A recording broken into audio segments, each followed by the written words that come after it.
Boa tarde a todas e a todos os presentes da nossa tarde de hoje. Nós do LEPID, Laboratório de Estudos de Política e Ideologia, agradecemos amistosamente a participação de todos presentes no nosso curso de extensão, Diálogo sobre o Espiritismo. No mais, nós desejamos todos um excelente curso e vamos apresentar as nossas professoras da nossa tarde de hoje, que terão 40 minutos para as exposições. Primeiramente, a professora doutora Adriana Gomes, da Universo.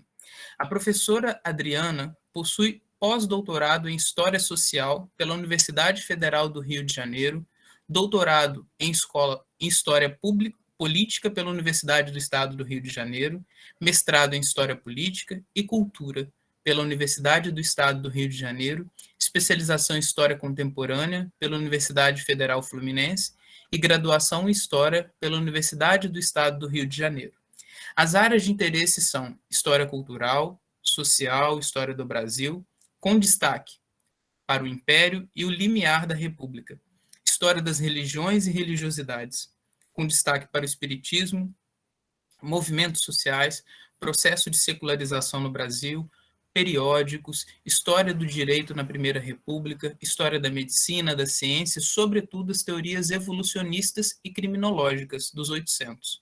Atualmente trabalha como professora do programa de pós-graduação em História da Universidade Salgado de Oliveira, coordenadora do Laboratório de Estudos de Política e Ideologia, o nosso LEPID, e do Grupo de Pesquisa do CNPq, Políticas, Ideologias e Religiões, no Núcleo de Estudos de História do Espiritismo, no UESC, e é professora de História da Secretaria do Estado de Educação do Rio de Janeiro. A professora Adriana trará o tema para a gente, a judicialização do Espiritismo. E ainda na tarde e noite de hoje, nós vamos ter também a professora doutora Angélica de Almeida, do IF Sudeste de Minas, que trará o tema Inácio Ferreira, a institucionalização da integração entre medicina e espiritismo. E, apresentando um pouco do trabalho da professora Angélica, ela possui graduação e bacharelado em História pela Universidade Federal de Juiz de Fora, mestrado, doutorado em História Cultural pela Unicamp e pós-doutorado pela UFJF. E ela atua principalmente nos seguintes temas: História do Brasil, da medicina e das religiões. Na área de pesquisa, ela enfatiza uma atuação interdisciplinar, através de parcerias, publicações e apresentações, em congressos nacionais e internacionais. Atualmente é professora de História do Instituto Federal do Sudeste de Minas Gerais e pesquisadora do NUPS, Núcleo de Pesquisa em Espiritualidade e Saúde da UFJF. Com a palavra a professora Adriana, que terá 40 minutos para suas exposições. Professora Adriana, quando tiver faltando uns 5 minutos, eu te dou um sinalzinho, caso você precise, ok? Bom Obrigada. Trabalho. Bem, boa tarde a todos e a todas. Eu pedi para o Ivaldo hoje para não falar no início com vocês, porque eu teria esse momento agora para apresentar o meu trabalho, a minha pesquisa, mas antes eu gostaria de fazer um imenso agradecimento, lógico, a todos vocês que estão aqui nos prestigiando, nos acompanhando toda quarta-feira, deixando de fazer algumas situações para estarem aqui e aprenderem um pouco com a gente, e a gente também aprender certamente com vocês. E eu não poderia deixar, mais uma vez, de agradecer a todos os pesquisadores que estão envolvidos aqui conosco, porque sem os meus amigos, sem os meus parceiros que estão aqui presentes, outros não puderam estar aqui conosco nesse momento, mas estão pensando na gente aqui nesse momento, que esse curso só é possível a realização porque nós estamos uns ao lado dos outros e tentando fazer o melhor para a divulgação da história do Espiritismo. Bem, também eu não poderia deixar de perder a oportunidade para agradecer à comissão organizadora, que tanto está me ajudando aqui na organização desse evento, a Lilian e a Valdenora, que vocês não viram ainda, porque elas ficam nos bastidores, o Diego, que fica no apoio, o Francisco, que é o responsável em enviar os e-mails para vocês, assim como também ele é o responsável em abrir as portas das nossas salas, sempre, todas as semanas para vocês também, e o Ivaldo, que vocês já conhecem, que apresenta-se conosco aqui, está conosco todos os dias, que mediando o nosso curso. Então, tenho que agradecer muito a esses meus orientandos que estão aqui dando todo o suporte para a gente. Então, eu vou começar agora a compartilhar com vocês o slide que eu fiz com todo carinho para a nossa apresentação de hoje.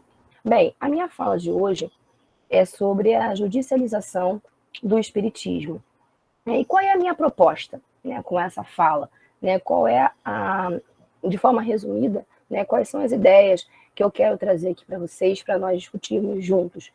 Eu quero trazer para vocês o que estava acontecendo no Rio de Janeiro, que o meu recorte espacial de estudo é o Rio de Janeiro, né, o que estava acontecendo aqui no Rio de Janeiro antes do espiritismo se tornar crime no Código Penal de 1890. Né, como que um jornal específico, que é o jornal que eu vou trazer, a gente poder entender, né, como estava acontecendo essa discussão aqui no Rio de Janeiro, como que um determinado jornal, de certa maneira, conseguiu atuar como um coadjuvante, né, para essa criminalização, e após a criminalização efetivamente tendo acontecido, né, a partir das leis penais de 1890, no limiar do regime republicano, como que esse artigo 157, que criminalizou o espiritismo, como que ele foi recebido pelos juristas, pelos magistrados no Brasil. Logicamente que pelo meio espírita ele foi totalmente refutado, né? Mas aí é uma outra discussão,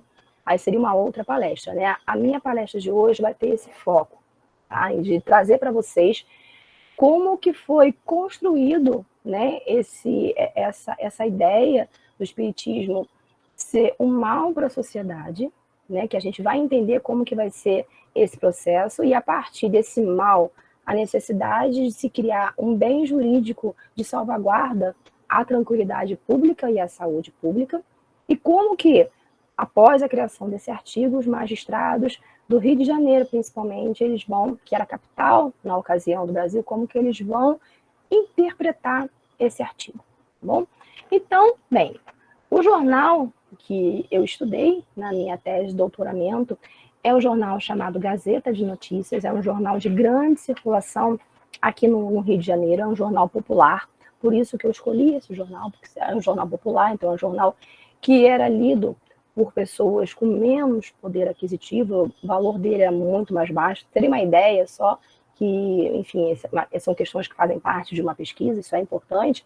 O valor desse jornal era de R$40, enquanto o Jornal do Comércio era de R$100, então daí dá para perceber a diferença no valor. Então as pessoas que tinham menos poder aquisitivo conseguiam adquirir esse jornal, e era um jornal que tinha esse apelo realmente para ser popular, né? E as notícias que eram divulgadas eram notícias de interesse popular. E o espiritismo vai estar, logicamente, na pauta desse jornal, né? Inicialmente com uma conotação, como a gente vai perceber, mas depois o sentido dado ao espiritismo ele vai mudar um pouco, né? Um pouco, muito, como a gente vai observar aqui ao longo da minha fala, né? Então, no momento inicial, na década de 70, quando esse jornal foi criado aqui no Rio de Janeiro, o espiritismo ele era exposto como mais um ismo, né? Vamos falar assim, como mais um ismo na sociedade brasileira, a ser discutido nos espaços de sociabilidade. Então, assim como se discutia o socialismo,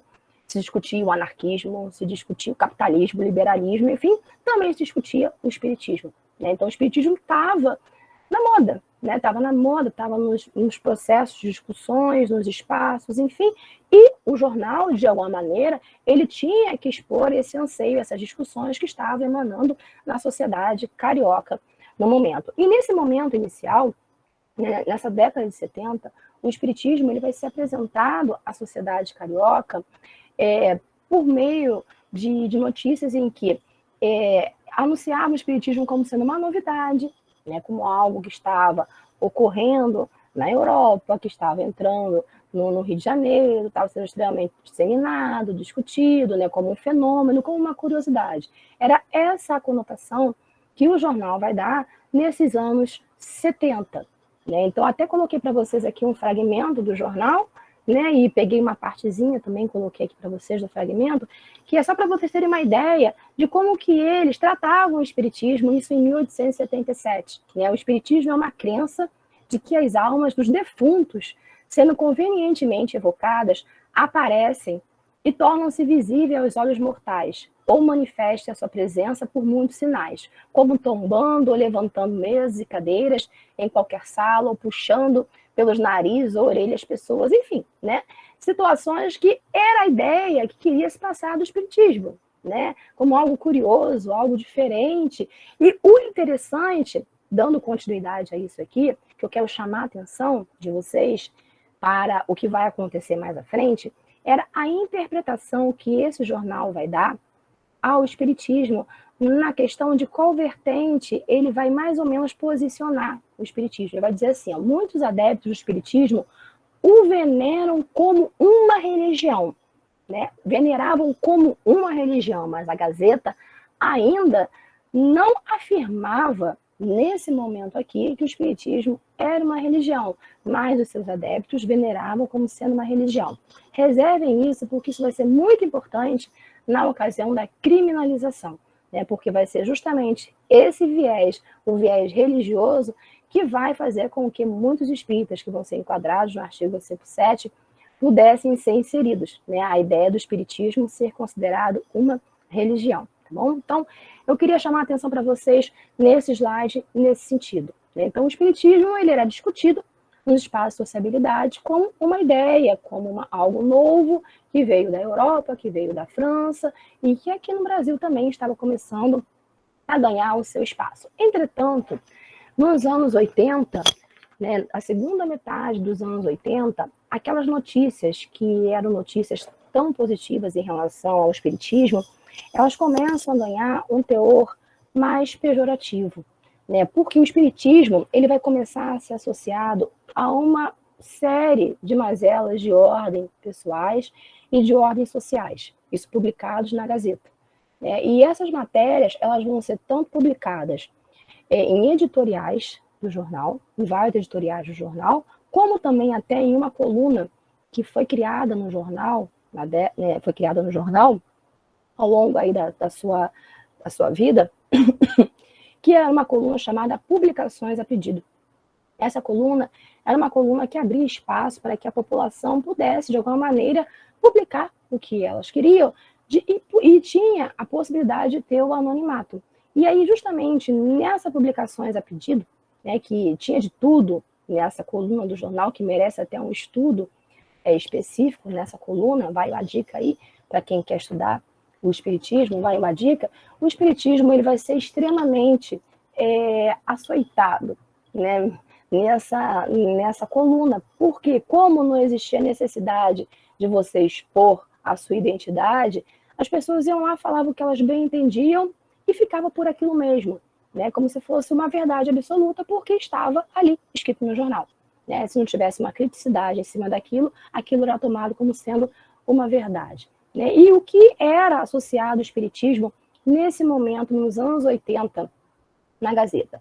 Ele era associado a situações que a Angélica ela vai desenvolver isso, porque essa situação vai começar nesse momento e vai se desdobrar aí pelas décadas mais à frente, que é associar o espiritismo à loucura e a problemas mentais. Então, nós vamos ter aí uma demanda considerável de matérias na Gazeta, em que, seja em editoriais ou na Publicações a Pedido, né, de pessoas que tiveram algum tipo de acesso a livros de Allan Kardec, a algum livro espírita, ou participaram de alguma sessão espírita, e após esse encontro com o espiritismo, seja na leitura, ou seja em sessão, passaram a ter surtos, a terem problemas mentais, a terem problemas, delírios, enfim, entraram em estágio de loucura. Então, aí é o espiritismo sendo associado à loucura, né? E sempre era assim, como eu falei, né? Geralmente matérias únicas, ou eram editoriais, em que associavam o espiritismo à loucura, ou qualquer coisa que seja pejorativa, e sem questionamento, ou então publicações a pedidos, em que era associado a que alguma pessoa passou por algum tipo de transtorno porque frequentou uma sessão espírita. Então, aquilo é tomado como verdade. Assim como também o suicídio, né? Várias são as matérias da Gazeta em que pessoas que vão cometer o suicídio, que nessa ocasião eram divulgados nos jornais, né? Pessoas vão cometer suicídios, e o suicídio era associado à pessoa, de alguma forma, ter tido algum contato com o espiritismo, seja em sessões, seja com leitura em livros, enfim, o espiritismo vai estar de alguma forma, no meio daquela situação. Né? Tem até um caso, né, que eu não sei se eu coloquei aqui para vocês, nessas matérias, um caso de um rapaz que ia se casar e no dia do casamento dele, uma tragédia. No dia do casamento dele, ele que aconteceu na casa, ele saiu da casa, foi para o quintal e se matou. Né? E aí o suicídio foi atrelado, foi associado ao espiritismo, porque ele tinha frequentado uma sessão espírita alguns dias antes. Né? E aí isso ficou como sendo uma verdade. Né? Esse era o grande problema, porque não havia um desdobramento daquele assunto que era divulgado. Também era associado muito o espiritismo a ter incentivado, a ter incrementado assassinatos. Né? Eram várias notícias em relação a isso. Né? Tem até uma que eu coloquei para vocês aqui, que era de um vigário, né? Um vigário que foi assassinado por um amigo, e que esse amigo, de alguma maneira, tinha passado por alguma influência do espiritismo. Então, mais uma vez aqui, destacamos que o espiritismo estava associado aí a uma situação difícil, né? Um assassinato.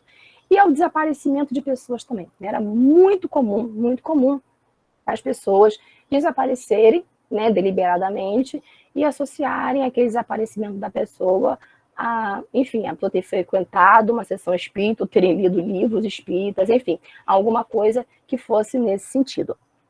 E essa questão do desaparecimento, eu consegui ter um desdobramento de uma história que foi uma maravilha para mim, né, que eu fiquei encantada com aquele que todo pesquisador, quando encontra alguma coisa que ele espera que aquilo possa ter algum desdobramento, e quando encontra é uma felicidade incrível. Eu e meus amigos, nós sabemos o que é isso, né? E eu consegui encontrar num caso de um desaparecimento que foi de uma mulher que ela havia fugido de casa, desaparecido, né? E o marido foi na polícia 3 dias depois do desaparecimento dela prestar queixas.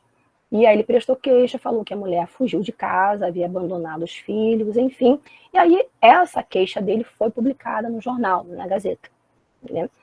A mulher realmente havia fugido de casa e teve o contato com o jornal, ela viu lá que o marido tinha ido na polícia prestar queixa, enfim, ela tinha sido acolhida por uma família, e ela achou por bem, para evitar de deixar essa família em maus lençóis, ela acabou indo na delegacia para se apresentar. Né? E aí ela esclareceu que ela não havia abandonado os filhos em momento algum, ela havia deixado os filhos aos cuidados da mãe, mas ela realmente havia saído de casa porque ela sofria violência doméstica. Né? Ela havia sofrido violência doméstica e ela tinha realmente ido a uma sessão espírita, como o marido falou, porque o marido comentou na polícia que ela fugiu de casa depois de ter ido a uma sessão espírita. Então foi um atrelamento ao desaparecimento dela, a ida dela na sessão espírita. Né? E aí ela falou que realmente ela foi na sessão espírita, mas a intenção dela era em tentar ver se os espíritos poderiam evitar do marido continuar a bater nela. Mas não adiantou, porque quando ela voltou da sessão espírita, ela chegou em casa e sofreu mais agressões. Foi quando ela considerou necessário sair de casa. Né? Então, assim, foi uma notícia que para mim foi interessante, no sentido de que eu consegui ver um desdobramento da história. Realmente havia uma sessão espírita no meio da história, mas a sessão espírita ela foi totalmente coadjuvante aí na situação, porque o que deliberou realmente, o que impulsionou essa mulher a sair de casa foi toda a violência que ela passava, que por sua vez, né, não teve nenhum tipo de desdobramento, né, porque eu fiquei tentando acompanhar, isso não foi averiguado pela polícia, mas essa questão, nesse caso do espiritismo, foi sanada, né, e principalmente, né, aquilo que vai ser, entre outras situações também, né, mas aquilo que vai ser o grande problema dos espíritas nesse período vai ser a atuação de médiuns na arte de curar. Né? Vão ser os chamados médiuns curadores, os médiuns receitistas, enfim. Vai ser um exercício ilegal da medicina. Né? Como, nesse período, o acesso aos médicos era muito difícil. Não existia serviço de saúde pública nessa época em que pudesse dar uma assistência realmente à população do Rio de Janeiro, que era a capital. Não existia, quiçá, em outras regiões também do Brasil nessa época, enfim, mas falando de Rio de Janeiro, não existia nesse período, os espíritas, os médios espíritas se propunham muitas vezes a curar as pessoas. Alguns realmente eram médios espíritas e tentavam curar as pessoas. Outros usavam realmente do espiritismo para angariar dinheiro, enganar as pessoas, como também podiam utilizar qualquer outra religião, qualquer outra situação para enganar as pessoas. E aí, esse aqui vai ser o grande problema né? Vai ser a pedra no sapato dos espíritas, a questão do exercício ilegal da medicina, porque eles vão ter contra, né, um grupo social muito forte na época, que vão ser os médicos, que estavam querendo que o monopólio do exercício da medicina fosse exclusivamente deles, né? E os espíritas estavam, de alguma maneira, intervindo com as suas ações, né? Essa matéria que eu coloquei para vocês aqui, o mouse aqui, essa matéria que eu coloquei para vocês, foi um editorial, né? Foi um editorial em que um médico se posicionou totalmente contrário, né? Um editorial, quer dizer, a Gazeta abriu espaço em que o médico se colocou totalmente contrário à atuação dos espíritas, e isso vai ser algo recorrente, né? Então, eram médicos falando, eram notícias de que pessoas haviam sido tratadas por médiuns curadores e que tinham ido a óbito, ou então pessoas que pagaram a médiuns para poder curar a pessoa e a pessoa não foi curada. Enfim, eram vários escândalos que foram sendo revelados nesse jornal ao longo dos anos 80, né? Revelados seja por editoriais ou seja por essas publicações a pedidos, como eu comentei com vocês. Bem, logicamente que essas questões elas vão começar, né, a trazer um certo incômodo para a sociedade, né? E essa questão do espiritismo ser associado a algo negativo na Gazeta vai chegar a um grau em que até mesmo crônicas que eram publicadas no jornal para entretenimento das pessoas, elas vão ter como pauta, né, como enredo da história, fazendo parte do enredo da história, o próprio espiritismo. Tem uma história que foi publicada, uma crônica publicada em janeiro de 1890, que tinha essa imagenzinha aí para ilustrar a crônica, que era de um bacharel que queria comprovar que o espiritismo, que os procedimentos dos espíritas curadores eram totalmente falsos e ele estava doente. Então ele chamou um espírita para ir lá curá-lo, aí o espírita começou a usar as mãos, que é o passe, né? Usar as mãos para curá-lo, começou a ministrar também água fria. E aí ele começou a perceber que era impossível, né, uma pessoa ser curada com água fria, com as mãos. E aí mesmo doente, ele deu um salto da cama, enfim, pegou um cabo de vassoura e enxotou o espírita, o médium, o curador da casa dele, né? E aí, quais são as falas dele em relação a esse médium curador, né? Era uma corja, os espíritas, de uma forma geral, curadores, né? Era uma corja de sacripantas, exploradores indolentes. Era dessa forma que os espíritas eram tratados no jornal, né? Exploradores da bolsa alheia, né? Sempre de uma forma muito negativa, né? Como se realmente eles estivessem ali imbuídos a enganar as pessoas, a explorar, né? Eram exploradores. Era essa maneira que eram tratados no jornal recorrentemente. Dessa maneira, obviamente, que a gente não pode culpabilizar a Gazeta pela criminalização do espiritismo, mas, de certa maneira, por ser um jornal popular, ela contribuiu e muito, né, como coadjuvante para que começasse na sociedade brasileira ao espiritismo ser discutido, né, e ser discutido como um mal, né, e como um mal à sociedade, ele é necessário que o governo, de alguma forma, atuasse, né? E aí a necessidade da construção de um bem jurídico, né? Então, ao longo dos anos 80, né, principalmente na segunda metade dos anos 80, vai ter todo um processo de construção, a necessidade de criação de um bem jurídico, de salvaguarda à saúde pública e à tranquilidade pública dos brasileiros. E o espiritismo, ele estava justamente indo de encontro, né, a essa tranquilidade pública, indo de encontro a essa saúde pública, tendo em vista que eles estavam intervindo, né, que os espíritas estavam intervindo na arte de curar, que deveria ser algo somente dos médicos. E o pior, agindo, enganando, matando pessoas, enfim, não curando, né, porque alguns procedimentos não curavam as pessoas, então vai ser associado ao mal, né? Então aqui, essa matéria, que eu vou chamar a atenção de vocês, por causa do tempo eu não posso me alongar, né? Essa primeira matéria aqui é uma matéria em que ela já começa, detalhe, antes do espiritismo se tornar crime, essa matéria, né? Que o espiritismo se tornou crime só no final, né? Só em outubro de 1890. Essa matéria aqui, ela é de junho, em que o nome da matéria é Guerra ao Espiritismo, né, em que inicia falando que os discípulos de Allan Kardec estão agora passando o seu mau quarto de hora, porque a polícia estava começando já a invadir alguns espaços. espaços espíritas, né, sejam eles espíritas, e o espiritismo aí na polissemia da palavra.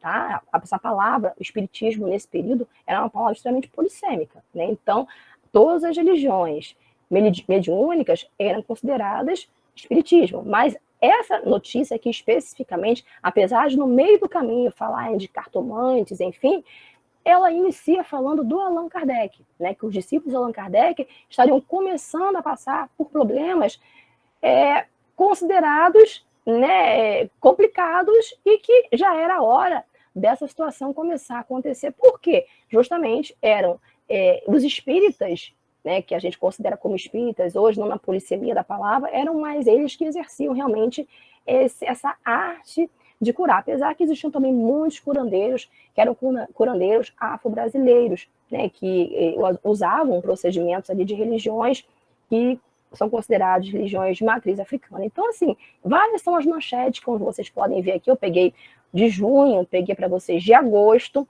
para vocês perceberem, né, que são várias, é só vocês terem a possibilidade lá de entrar na hemeroteca digital da BN, em que vocês vão encontrar diversas notícias de como que o espiritismo ele vai ser realmente passado para a sociedade brasileira como algo ruim, né? Algo ruim, algo que precisava de alguma atuação do governo de alguma maneira, né? Então, foi gradativamente criado essa ideia de que tinha que existir um meio jurídico de salvaguarda da saúde pública da sociedade, até que culminou, logicamente, quando nós vamos ter aí o Código Penal de 1890, a gente vai ter a criminalização do espiritismo, né? Então, essa criminalização, ela não vai cair assim como nada, né? O Batista Pereira, o legislador do Código Penal de 1890, ele não vai escrever esse artigo do nada, né? Logicamente que existia, né, toda uma demanda da sociedade, de alguma forma, de parcela dela, pelo menos, né? Melhor dizendo, parcela dela, de que esse artigo ele pudesse estar aqui presente. Né? Então, o artigo 157 ele vai contemplar essas pessoas que, ao longo dos anos 80, vão começar a expor o seu descontentamento com o espiritismo. E o grande problema aqui, a grande pedra no sapato dos espíritas, vai ser justamente essas 3 palavrinhas iniciais do artigo 157, né? Que, como é um código penal, vai dizer quais eram as proibições. E era proibido praticar o espiritismo. Né? Então, isso aqui vai ser o grande problema. Vão tentar mudar isso. O Bezerra de Menezes vai brigar muito com o Batista Pereira, tentando mudar. Ele vai tentar, inicialmente, o Bezerra, quando for brigar, que eu não vou falar isso com vocês hoje, né? Isso aí seria uma outra discussão. Quando ele for discutir, for brigar muito com o Batista Pereira para tentar suprimir esse artigo do Código Penal, ele vai tentar brigar muito para isso. Quando ele perceber que não vai conseguir, ele vai tentar reescrever esse artigo, né, para que ficasse limitado o crime só para quem exercesse o espiritismo na arte de curar. Né? Só que não vai conseguir nenhuma coisa nem outra, o artigo vai continuar e vai perdurar por toda a Primeira República, como a Angélica aí vai mostrar para a gente como que essas questões ligadas, né, à criminalização, e mesmo depois, quando ele deixar de ser crime, efetivamente, na Era Vargas, como que essa ideia do espiritismo ser associado ao mal, ser associado à loucura, ser associado a questões que poderiam trazer transtornos para a sociedade de alguma maneira, isso ainda vai perdurar durante algumas décadas aqui no Brasil, né? Aí, agora, a questão que eu trago para vocês é a seguinte, eu mostrei, né, como que o espiritismo se tornou um crime, no sentido de como que um jornal, pela visão de um jornal, que foi essa a minha intenção, que não tem como eu, no tempo que nós temos aqui, mostrar uma visão muito ampla, mas como que a Gazeta, ela atuou como coadjuvante para que o espiritismo pudesse ser criminalizado a partir do momento em que vai divulgar uma série de matérias, seja editoriais, publicações a pedido, mostrando que o espiritismo era um mal para a sociedade, né? E como um mal, havia necessidade de alguma atuação do governo. Então, a atuação vai ser aí, né? A criação do artigo 157. A questão é a seguinte, né? Foi criado o artigo, ok? Né? Então, as pessoas agora vão ser enquadradas no artigo 157. Mas como que os juízes vão interpretar isso? Né? Essa é a grande questão e essa foi a linha que eu procurei seguir na minha tese de doutoramento. Né? Como eu estudei especificamente um juiz, eu quis entender o grupo, né, como que o grupo vai interpretar o artigo 157 até chegar especificamente ao juiz que eu estudei. Mas antes de falar especificamente de como que os juízes vão interpretar o artigo 157, eu vou trazer para vocês como que foi a construção desse Código Penal de 1890, que quando a gente entender agora um pouquinho da história do direito, né, como que foi construído esse Código Penal de 1890, algumas coisas já podem dar alguns sinais para a gente, tá? Então, bem, esse Código Penal, ele, antes dele realmente passar a vigorar, já havia existido um projeto do Vieira de Araújo, que é um professor de direito, que era um professor de direito da Faculdade de Direito do Recife, que havia escrito um projeto para substituir o Código Criminal de 1830, né, que foi o Código Criminal da época do Império. E por que ele escreveu esse projeto? Porque na ocasião em que oficialmente acabou a escravidão no Brasil, em 1888, o Joaquim Nabuco, um abolicionista, Joaquim Nabuco, ele vai achar que deveria deixar de existir no Código Criminal do Brasil artigos que eram direcionados, que eram específicos para os escravizados. Que não cabia mais em um país que não tinha mais escravidão ter artigos voltados para punir os escravizados, né? Então ele vai levar essa proposta para o parlamento de criação de um novo Código Penal no Brasil, e o parlamento vai ao encontro das ideias dele, e a partir de então o Vieira de Araújo, que era esse professor da Faculdade de Direito do Recife, pega para ele essa ideia, da monarquia ainda, né? Isso ainda no regime monárquico, e começa a escrever um artigo, um novo Código Penal para o Brasil, um projeto, na realidade, né? Esse projeto que ele escreveu era um projeto que é interessante ressaltar isso, porque isso é muito importante e se chamar a atenção. Quando ele escreveu esse projeto, todos os problemas que eu salientei para vocês eram problemas que já, acabei passando aqui, eram problemas que já existiam na sociedade brasileira. Entretanto, nesse projeto, ele não vai criminalizar o espiritismo. Não criminalizou. Porque eu tive acesso a essa fonte, ele não criminalizou. Ele nem mencionou, né, nem supôs, em nenhum momento, nada que pudesse cercear a liberdade dos espíritas. Né? Mas era um projeto. Esse projeto ele ia ter que passar por uma averiguação. Pois então, ele acabou sendo averiguado e foi averiguado por 4 pessoas. Né? Dentre essas 4 pessoas, uma foi o Cândido Oliveira, que era o ministro dos Negócios da Justiça, da época ainda do Brasil Império, e o João Batista Pereira, né, que era um magistrado da ocasião, e outras 2 pessoas. Essas 4 pessoas leram esse projeto do Vieira de Araújo, falaram que ele não correspondia com os anseios da sociedade da época, que a sociedade precisava de um código penal que fosse um código penal mais denso, um código penal mais punitivo, um código penal que se preocupasse com a saúde pública, um código pensasse na saúde pública, um código penal que de alguma maneira cerceasse, limitasse mais as possibilidades, né, inúmeras que tinham no Rio de Janeiro, principalmente, de criminalidade. Então, acharam muito frágil o código criado por ele, e aí o código dele foi refutado. A partir desse refutamento, né, o Cândido de Oliveira, que era o ministro na ocasião, o que ele fez? O Cândido Oliveira mandou o Batista Pereira, ainda no Império, escrever o Código Penal, um novo Código Penal que seria para o regime monárquico ainda, né? Porque o Brasil ainda era uma monarquia nessa ocasião. O Batista Pereira começou a escrever, né, o Código Penal de 1890, e aí, nesse meio do caminho, o Brasil proclamou a República. Né? E aí, como é que fica? Né? Ele parou um tempo, ele interrompeu os trabalhos dele de escrita do Código Penal, porque ele não sabia se ele deveria continuar ou não, até que o ministro da Justiça do Governo Provisório, Campos Salles, deu para ele, renovou para ele, né, a continuidade, o compromisso de que ele deveria continuar a escrever o Código Penal de 1890. Então, ele continuou a escrita do Código Penal de 1890, e aí, nesse Código Penal, quando ficou pronto, que o espiritismo foi criminalizado no artigo 57. O que leva a gente a pensar é que antes desse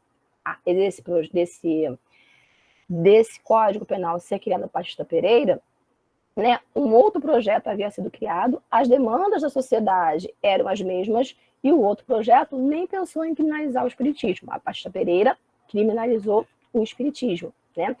E o grande problema nessa questão dele ter criado, né, dele ter legislado, né, ele foi o legislador, ele que escreveu o Código Penal, um dos grandes problemas que a gente tem que chamar a atenção aí é que o Brasil mudou de regime, né? Então, a pessoa que estava escrevendo o Código Criminal do Império, ela continuou a escrever na República. Não houve aí um rompimento, né? Vamos mudar. Não, foi a mesma pessoa, né? E uma outra questão também que a gente precisa chamar a atenção é que o Código Penal brasileiro, de 1890, ele acaba sendo promulgado, né? Ele acaba sendo instituído para a sociedade brasileira antes da Constituição. Lembra que a Constituição ela é de 1891. Né? Então, de certa maneira, por mais que eles já tivesse um trabalho sendo escrito na época da monarquia, não é algo que faça parte de um ordenamento jurídico de um país, a legislação penal vir antes da Constituição de um país, mas vai ser o caso da gente aqui no iniciozinho no governo provisório. Tanto que o Código Penal ficou pronto em outubro de 1890 e a Constituição só ficou pronta no ano seguinte.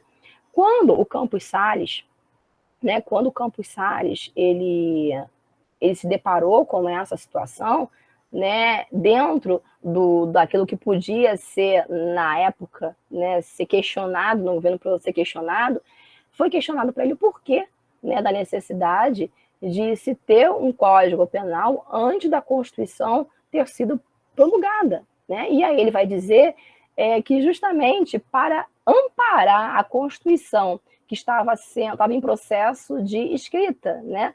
Para amparar essa Constituição e para assegurar essa Constituição, precisávamos ter um Código Penal para dar estabilidade para o país.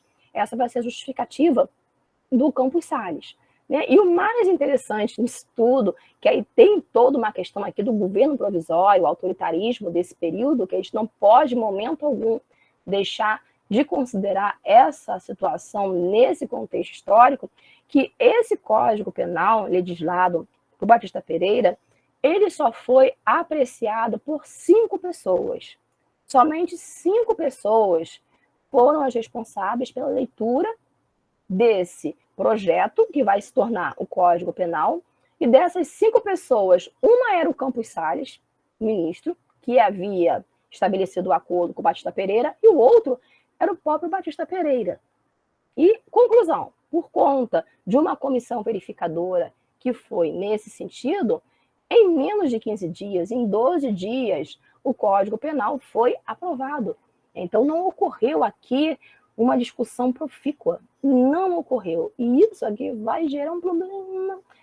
Vai gerar um problema porque os magistrados do Brasil, né, eles vão se considerar aqui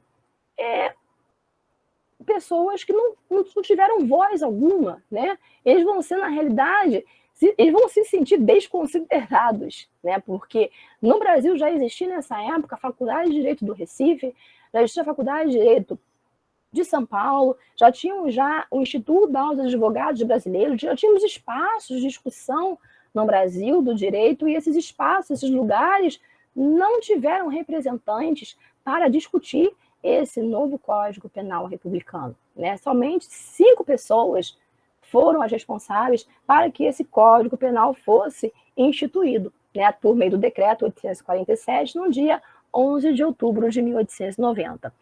E aí, lógico, se não foi estabelecido diálogo, se não houve diálogo para a criação desse código, isso vai trazer problemas, obviamente, porque esses magistrados, eles não vão se sentir representados por esse código, independente da corrente jurídica que as pessoas seguiam na época. Nesse período, haviam várias correntes jurídicas, que existiam nesse período. Então, independente de qual corrente jurídica, os magistrados vão fazer oposição a esse Código Penal, por motivos diversos, tá?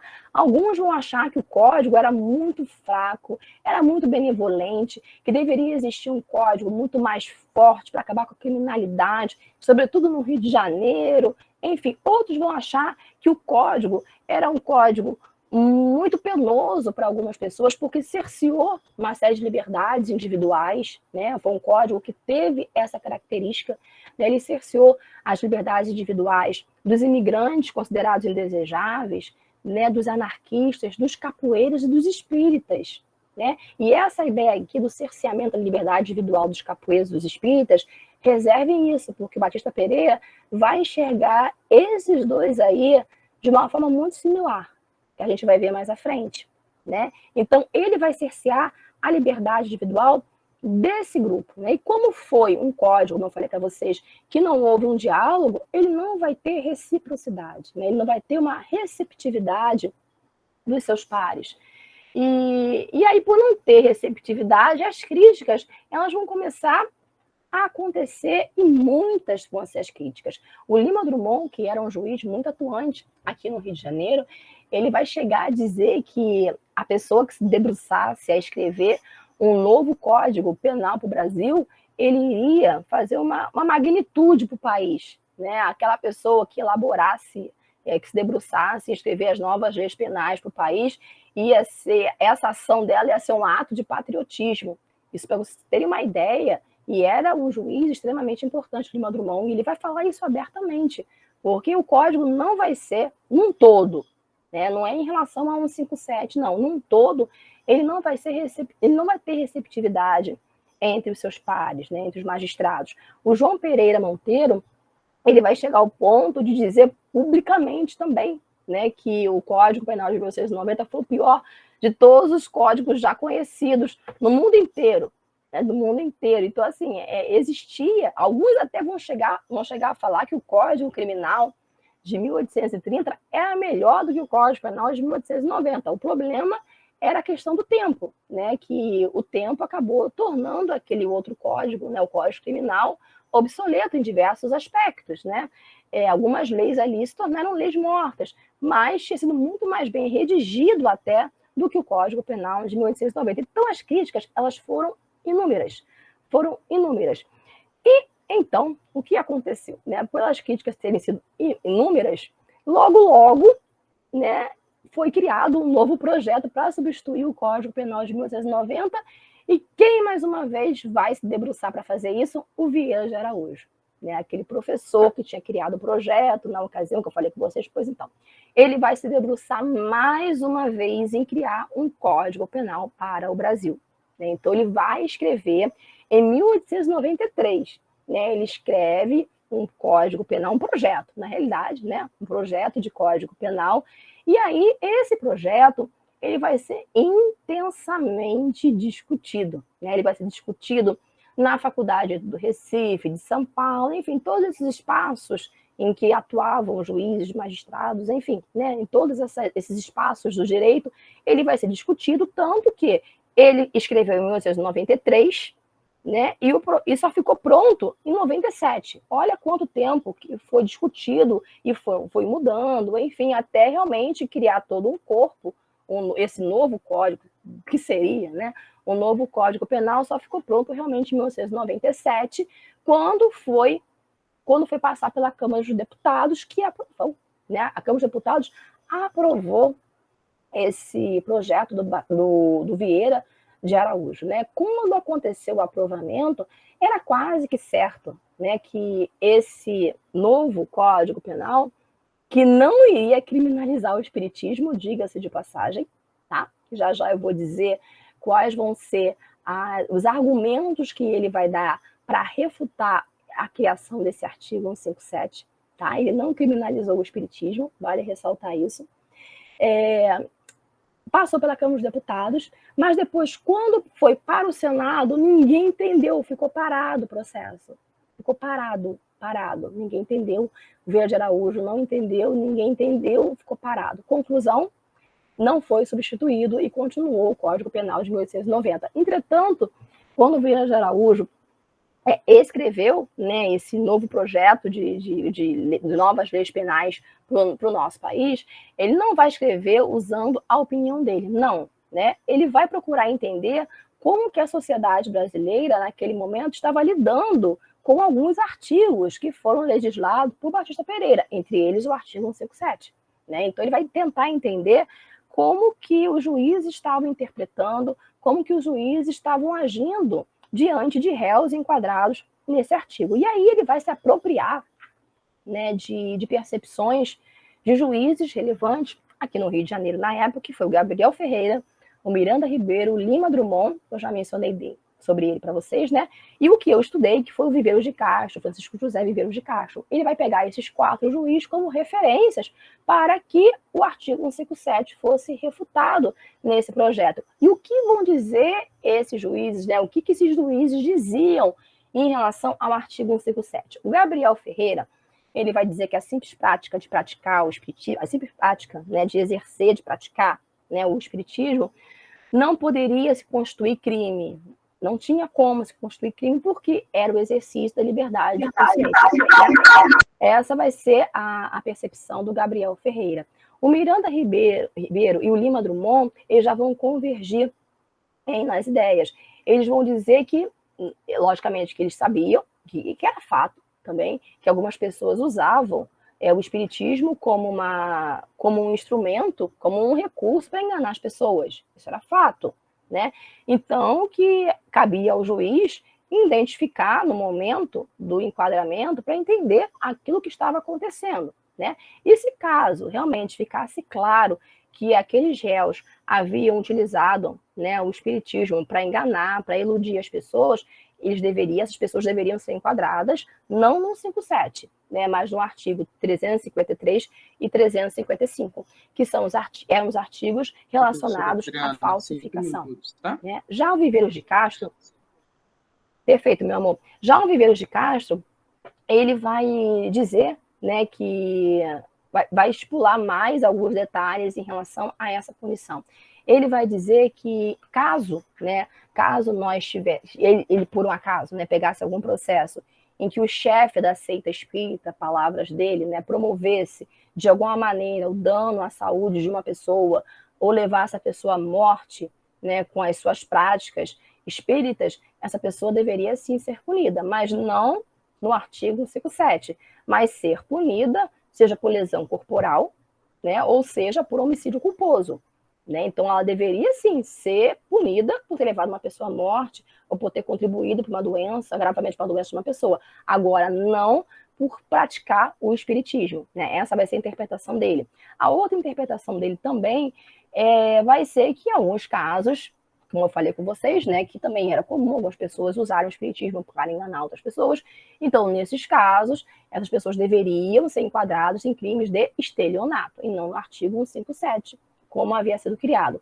E da mesma maneira também, aqui já atingindo as religiões de matriz africana, ele vai refutar completamente, porque no momento inicial, algumas pessoas que vão ser enquadradas no artigo 157 de uma forma muito inocente, e eram pessoas simples de religiões de matriz africana, eles vão tentar usar um artifício, porque a Constituição ela vai dar liverdade do exercício profissional. Né? Então, algumas pessoas vão tentar utilizar a manobra de que ser feiticeiro era ter uma profissão.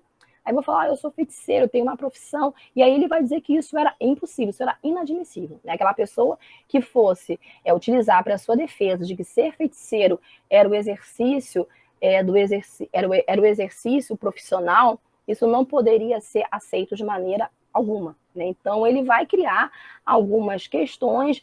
E esse entendimento do Viveiros de Castro, ele vai ser um entendimento muito importante porque vai acabar se tornando uma jurisprudência. Né? Os juízes, no final do 19, eles vão pegar essas ideias do Viveiros de Castro, né, e vão começar a aplicá-las de alguma maneira. Lógico que cada caso é um caso a ser analisado, mas as percepções dele acabam se tornando jurisprudências. Né? E o Batista Pereira nessa história? Né? Ele vai ficar calado? Vai. Né, ele vai ficar calado. Na realidade, ele chegou a se pronunciar para algumas pessoas assim que o código foi promulgado, até os espíritas, como eu falei com vocês. Ele vai debater com Bezerra de Menezes, a Federação Espírita também vai chegar a tentar estabelecer algum tipo de diálogo com ele, e depois ele vai ficar em silêncio. Ele não vai se pronunciar por seus pares. Né? Os pares estavam sendo contra ele, ele vai ficar em absoluto silêncio. Ele só vai passar a dialogar com os seus pares quando ele perceber que o seu Código Penal estava ali na iminência de ser substituído. né? E aí ele vai se pronunciar através de um parecer de projeto de reforma do Código Penal de 1990, em 1997, isso, por meio do Instituto da Ordem dos Advogados Brasileiros, e também, né, num artigo que ele publicou chamado Notas Históricas, de 1898. Nesses 2 artigos, logicamente, que ele vai defender o código dele, que ele escreveu, né? E aí, nessa escrita, ele vai defender o seu artigo o seu código como um todo, e ele vai defender o artigo 157, a existência do artigo 157. Ele vai achar algo assim totalmente fora da normalidade o Vieira de Araújo ter suprimido o artigo 157, né? Ele vai dizer que o artigo 157 deveria continuar a existir porque, na percepção dele, tanto o espiritismo quanto a capoeira deveriam ser coisas a serem extirpadas da sociedade brasileira, porque no entendimento dele eram crimes indígenas, né? Então, na percepção do Batista Pereira, né, essas questões, né, o espiritismo e a capoeira faziam parte, revelavam a idiosincrasias morais do nosso meio, né? Então, por conta disso, deveria sim ter prisão carcerária, porque somente por meio da prisão carcerária que poderia, de alguma forma, se controlar a insubordinação das pessoas, a incivilidade, a indisciplina do brasileiro, que, de alguma maneira, elas eram reverberadas na capoeira e na prática do espiritismo. Então, ele vai defender, né, essa questão, ele vai ratificar essa ideia de que o espiritismo realmente ele deveria continuar a ser crime, né? Ele vai chegar até a dizer que o espiritismo era um problema endêmico no Brasil, né, até associando a doença, que era impossível as pessoas aceitarem que ações terapêuticas vindas de além-túmulo pudessem fazer parte da sociedade brasileira. Então, ele ratifica a ideia de que deveria existir, né? Assim como também ele vai falar de outros artigos que foram refutados por Vieira de Araújo, ele também falou do artigo 157. A questão é que, como eu falei com vocês, né, o projeto Vieira de Araújo não foi à frente, né? Ele acabou até passou pela Câmara dos Deputados, mas depois ficou parado no Senado. Depois nós vamos ter uma outra tentativa de substituição do Código Penal de 1990 e 1913 por Galdino Siqueira, a pedido de Esmeraldino Bandeira, né? E nesse projeto Galdino Siqueira, que nem chegou a tramitar, né? Chegou a ser escrito, mas não chegou a tramitar politicamente, o artigo 157 também não iria existir. Não iria existir nenhum artigo que criminalizasse o espiritismo, isso é muito importante, né? Que eu tive acesso também a esse projeto, né? Em nenhum momento ele fala isso, e aí qual vai ser a justificativa dele? Ele vai dizer que em momento algum, né, um artigo desse tipo poderia subsistir de alguma forma, né, à Constituição Republicana, porque realmente no ordenamento jurídico brasileiro, a Constituição ela vem acima do Código Penal, né? E a Constituição brasileira ela concedia liberdade religiosa, que vai ser um dos principais recursos utilizados nos tribunais de justiça, né? A Constituição brasileira ela estipula a liberdade religiosa. O espiritismo é uma religião. Por que eu não posso ter a minha religião, né? Que país é esse que a Constituição libera, né, a prática religiosa, entretanto, ocorre a perseguição aos espíritas? Então, esse vai ser um dos principais argumentos, né, que vão ser utilizados pelas defesas para conseguirem que os réus saíssem desse enquadramento do artigo 157. O Galdino Siqueira, ele vai nesse sentido também nessa discussão em relação ao artigo 157, né? E ele vai dizer aqui, que vai ser muito importante, né, ele já vai posicionar o espiritismo como uma religião, né? Você lembra que eu comentei com vocês na Gazeta que algumas pessoas gostavam tanto do espiritismo como se fosse uma religião? Aqui ele já vai afirmar, né, como vai começar a ser reafirmado ao longo dos processos criminais, né, que as pessoas vão falar que as pessoas eram espíritas, que era a sua religião, em que o Brasil havia conceito de liberdade religiosa. Então, esse instrumento vai ser o principal instrumento articulado pelas defesas para que o espiritismo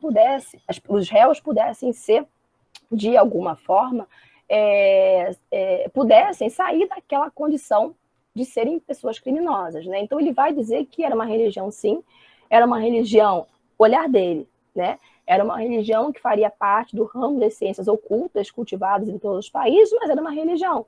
E por ser uma religião, ela deveria ser respeitada. Entretanto, ele vai dizer que sim, existiam pessoas que fraudavam, que enganavam, né, utilizando o espiritismo como um recurso, e aí sim, essas pessoas deveriam ser punidas, mas punidas como estelionatários. Pessoas estariam enganando as outras pessoas, né? Enfim, nem era isso que eu queria falar para vocês, eu acabei correndo um pouquinho aqui no final, por causa do nosso tempo. Essas foram as fontes históricas que eu utilizei, né, nessa minha fala, mais um pouquinho aqui também, que são as leis, né, que eu discuti, que eu tive que estudar, e esse aqui é o meu contato, tá? Eu agradeço muito aí a presença de vocês, terem me ouvido. Aqui está o meu e-mail institucional, do LEPID, também do laboratório, do NUEST, para quem quiser ir dar um print, de repente, enfim, para entrar em contato conosco, todos serão muito bem-vindos. Muito obrigada. Deixa eu tirar Muito obrigado, agora aqui. professora Adriana. Agora a fala está com a professora Angélica.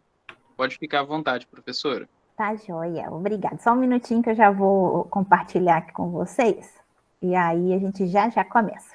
Bom, gente, muito boa noite a todos, né? Em primeiro lugar, agradecer a presença de vocês. Aqui é uma satisfação muito grande esse curso, né, está acontecendo. E a toda a comissão organizadora, os demais colegas que já ministraram suas aulas e os que vão ainda, né, finalizar o curso na próxima semana. Então, é um prazer enorme estar aqui com vocês. O que a gente vai discutir um pouco agora, né, vai ser um pouco baseado até posteriormente no que a Adriana acabou de falar, né, a questão aí das relações, né, do espiritismo também, com essa parte jurídica, mas principalmente com o campo médico. Eu vou fazer inicialmente uma abordagem de como que se construiu essa relação do espiritismo com a medicina, que não foi uma coisa inovadora aqui no Brasil, que já vai vir de problemas na Europa, e posteriormente nós vamos finalizar analisando um pouco a trajetória, né, do Dr. Inácio Ferreira, que foi o grande diretor do Sanatório Espírita de Uberaba, e que vai também se posicionar de um modo bastante forte, firme, em relação aí aos médicos naquela época. Então, eu vou começar, então, primeiro com essa questão. E por que, gente, que é tão importante a gente estudar a religiosidade como um todo? Porque ela marca um dos fundamentos da nossa cultura. E o imaginário espírita é muito interessante também, o quanto que ele é presente em nossa sociedade. Embora, né, o espiritismo tenha surgido na França em 1857, com a publicação do Livro dos Espíritos, por Allan Kardec, atualmente é no Brasil que o espiritismo acabou se consolidando e é uma religião, né, que compõe o terceiro maior grupo religioso no nosso país, de acordo com o censo de 2010. E além disso, embora em termos de números representa em torno de 3%, o que demonstra esse impacto é o quanto as ideias, né, o ideário espírita é presente na nossa sociedade. Por exemplo, ideias da reencarnação, da possibilidade de comunicação dos espíritos. Então, isso é uma questão que chama muito a atenção no Brasil atualmente. E o espiritismo e a psiquiatria, né, vão traçar constantes vínculos com a área de saúde mental. E que vínculos seriam esses? Conflitos, que nós já vamos analisar daqui a pouquinho, paradigmas alternativos para tanto o entendimento quanto o tratamento da doença mental. Também o espiritismo vai fornecer, através dos fenômenos mediúnicos, estudo, né, fenômenos que podem ser estudados pela psicologia como um todo, a psiquiatria, além de ser uma grande característica no Brasil, a ampla rede de hospitais psiquiátricos espíritas que foram criados no Brasil, já desde aí do inicinho do século XX. Então, isso também é uma questão que chama bastante atenção e é uma característica própria também da nossa sociedade. Então, para a gente começar a entender, né, o objetivo inicial é compreender, né, como que se deu a construção da representação da mediunidade enquanto loucura, que nós chamamos aqui de loucura espírita. Nós pegamos também como recorte espacial, o Sudeste brasileiro, especialmente Rio e São Paulo, onde nós conseguimos coletar o maior número de artigos, de produções científicas ou na imprensa leiga, desse debate entre médicos e espíritas. E o recorte temporal maior também vai ser de 1900 a 1950, quando a gente percebe que, em primeiro lugar, esse debate está se acalorando, e 1950, quando nós percebemos que já há um arrefecimento bem intenso, e isso eu vou comentar um pouquinho lá na frente. E como eu falei, então, esse conflito ele teve início nos Estados Unidos com o início do espiritualismo moderno e na Europa, tanto que logo após, né, o Livro dos Espíritos, que foi publicado em 1857, já no ano seguinte, em 1858, a gente já consegue identificar a primeira publicação médica falando do espiritismo enquanto um problema para os transtornos mentais. E o que nós fomos de hipótese ao longo do tempo, fomos percebendo, é que eram classes urbanas e intelectualizadas, tanto os médicos e também os espíritas, e que tinham diferentes visões e terapêuticas para a questão, tanto da mente quanto da loucura. Então, cada um fazia uma interpretação diferente, né? Tanto das questões desse funcionamento da mente e também das possibilidades de tratamento, desenvolvimento e tratamento dos transtornos mentais. Então, tanto um e outro, né, a moderna psiquiatria, que a gente fala, que também começa a se estruturar na segunda metade do século XIX, tanto a psiquiatria quanto o espiritismo buscavam legitimidade cultural, científica e institucional, lembrando que a gente começa essas transformações com novos métodos propostos lá pelo Pinel, mas medicamentos mesmo que funcionassem para tratamento de diversos transtornos mentais, isso é uma coisa muito recente, né, já aí do século XX. Então, isso não acontecia. Então, o modo de tratamento que tinha também buscava essa aprovação científica e institucional.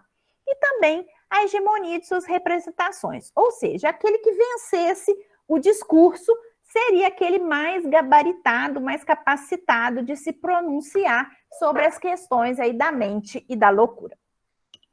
Mas é interessante que nos Estados Unidos e na Europa, nós conseguimos perceber a existência de dois grupos entre os médicos e os psicólogos.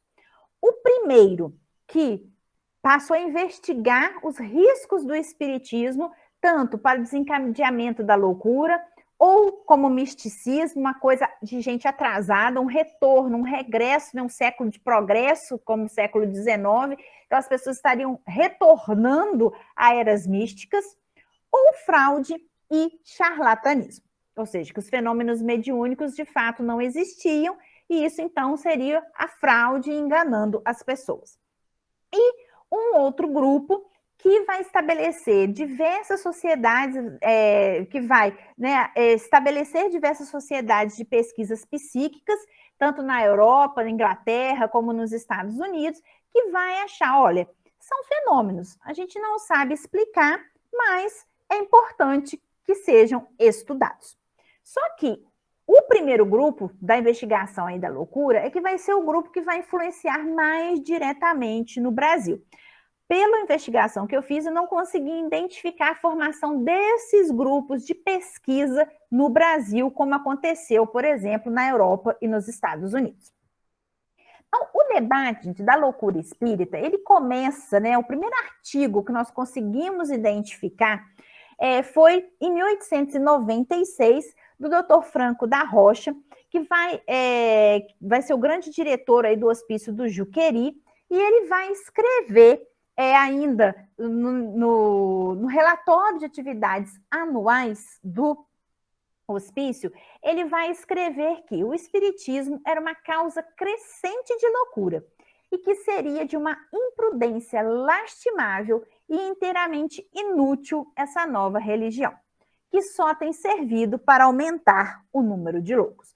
E o doutor Franco da Rocha, como ele era uma pessoa muito bem conceituada no ramo médico, ele acabou, a partir dessa escrita, avalizando muitos outros médicos que daí por diante começaram também a discutir sobre esse tema e muitas vezes utilizando o argumento da autoridade, porque o Franco da Rocha achava, o Franco da Rocha chegou a essa conclusão, então esse argumento de autoridade foi muito presente.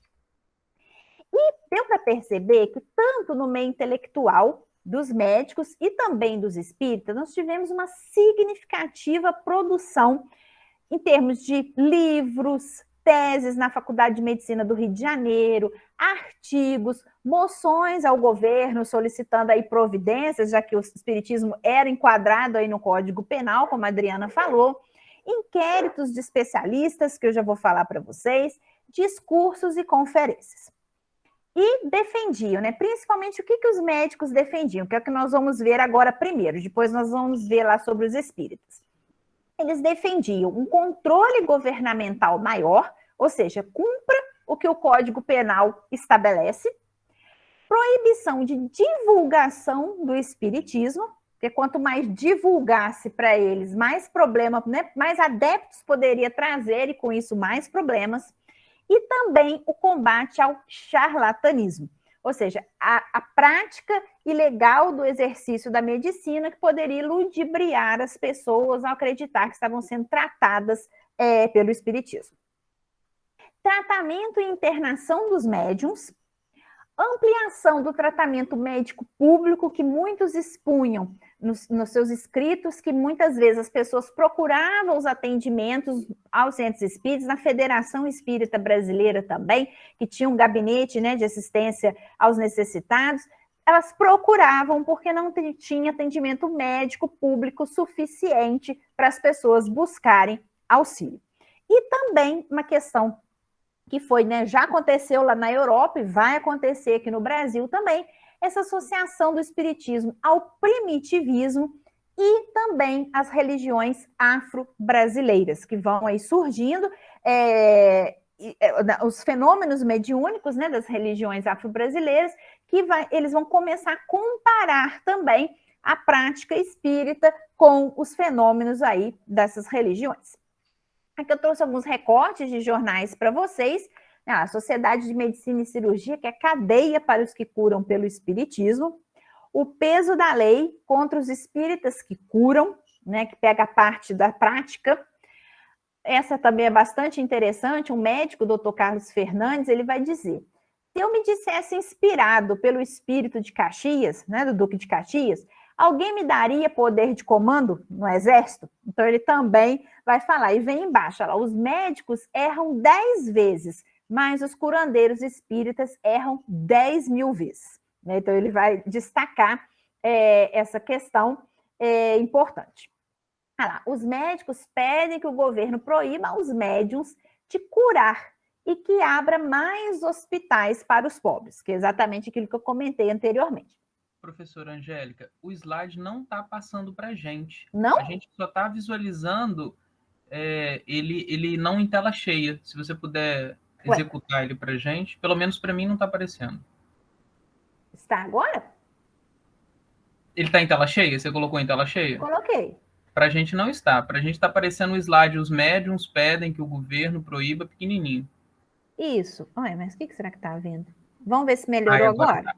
Agora tá legal, tá legal. Obrigado, tá? Nada, obrigada a você por avisar. Então, vamos lá. E aqui, gente, é muito interessante que o Brasílio Marcondes Marques, ele vai defender uma tese na Sociedade de Medicina do Rio de Janeiro, em 1929, que vai ser aprovada com louvor. Então, aqui eu tirei um trechozinho aí da tese para a gente poder olhar.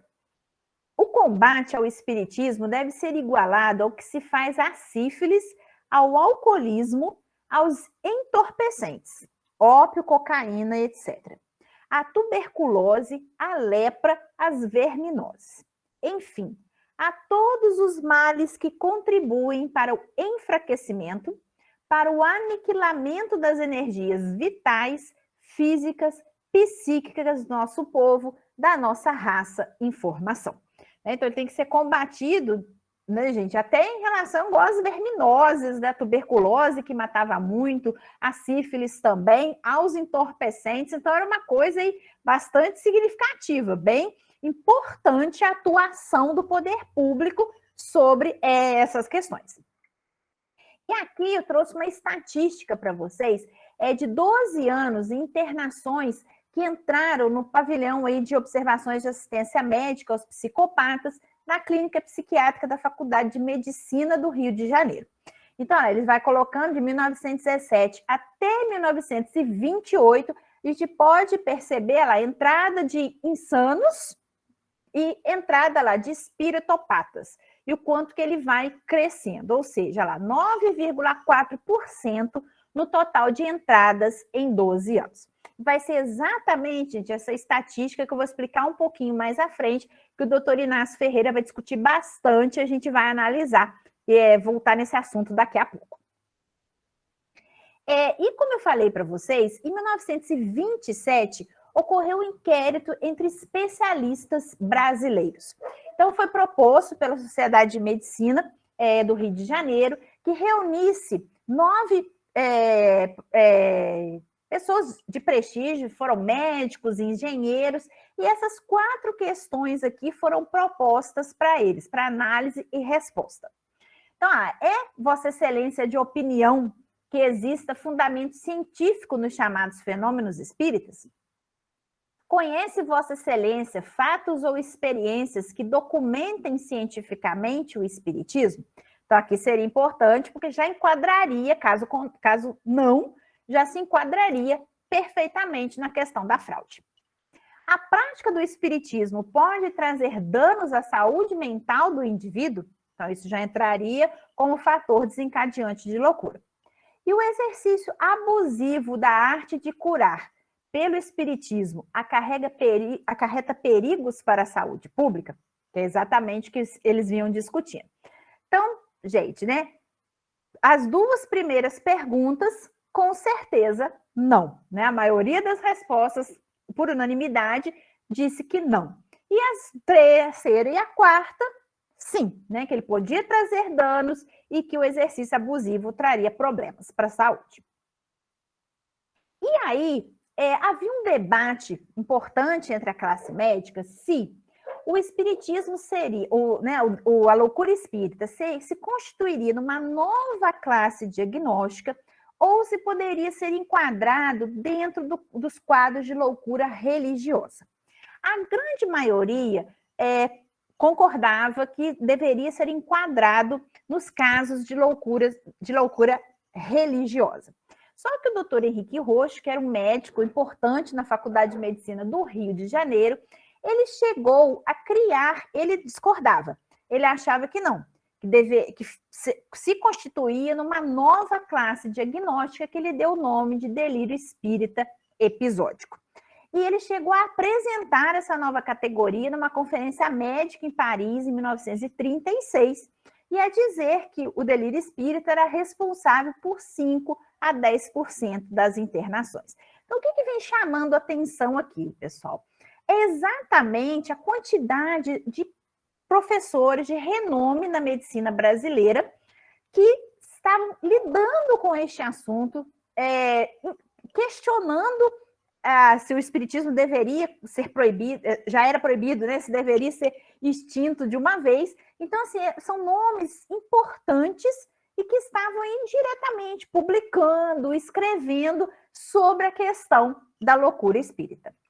O Xavier de Oliveira, que publica um livro, Espiritismo e Medicina, Espiritismo e Loucura, desculpa, em 1931, ele vai dizer, que o livro dos médiuns, de Allan Kardec, é a cocaína dos debilitados nervosos. E com um agravante a mais. É barato, está ao alcance de todos e por isso mesmo leva mais gente, muito mais, aos hospícios do que a poeira do diabo. Ou seja, ele circula muito mais. A sua higiene e profilaxia estão apenas em se queimarem todos os livros espíritas e se fecharem todos os candomblés, altos, médios e baixos, que ora infestam o Rio, o Brasil e todo o mundo ocidental. Porque para os médicos, gente, o espiritismo representava o terceiro maior fator desencadeador da loucura. Só perdia para o álcool e a sífilis. E a sífilis, como eu disse, né, não tinha cura e matava realmente muitas pessoas. O alcoolismo também, né, não sei nem como eles não compararam a questão da própria tuberculose, mas, quer dizer, ele se encontrava no top master dos problemas, dos desencadeantes, né, a sífilis nervosa, ele se encontrava aí no top master dos 3 maiores fatores que poderiam levar um indivíduo a desenvolver transtornos mentais. Então, para eles, realmente, aquilo se constituía um perigo muito grande, né? E a gente também já vai ver outras questões em relação a isso. O Antônio Carlos Pacheco e Silva, que foi também um dos fundadores do Instituto de Psiquiatria da Faculdade de Medicina da USP, ele também, em São Paulo, atuou muito diretamente nessa questão, publicou diversos artigos, livros, abordando a questão do espiritismo e a loucura. Ele vai dizer, no Instituto de Neuropatologia, que funciona a clínica da Faculdade de Medicina do Rio, segundo Franco da Rocha, o argumento da autoridade, o alcoolismo e o espiritismo são fatores que concorrem com 90% dos casos de alienação mental registrados no Brasil. Então, ele amplia ainda mais esse leque para 90%. Isso é uma questão também muito interessante, porque ela vai, né, entrando diretamente nessa questão. Quem trata, quem diagnostica, qual o melhor tratamento para as questões aí da loucura, e para muitos desses médicos, a profilaxia, já que não existia muito tratamento, configurava de suma importância, ou seja, melhor o prevenir do que remediar, já que não tinha muito jeito de remediar posteriormente.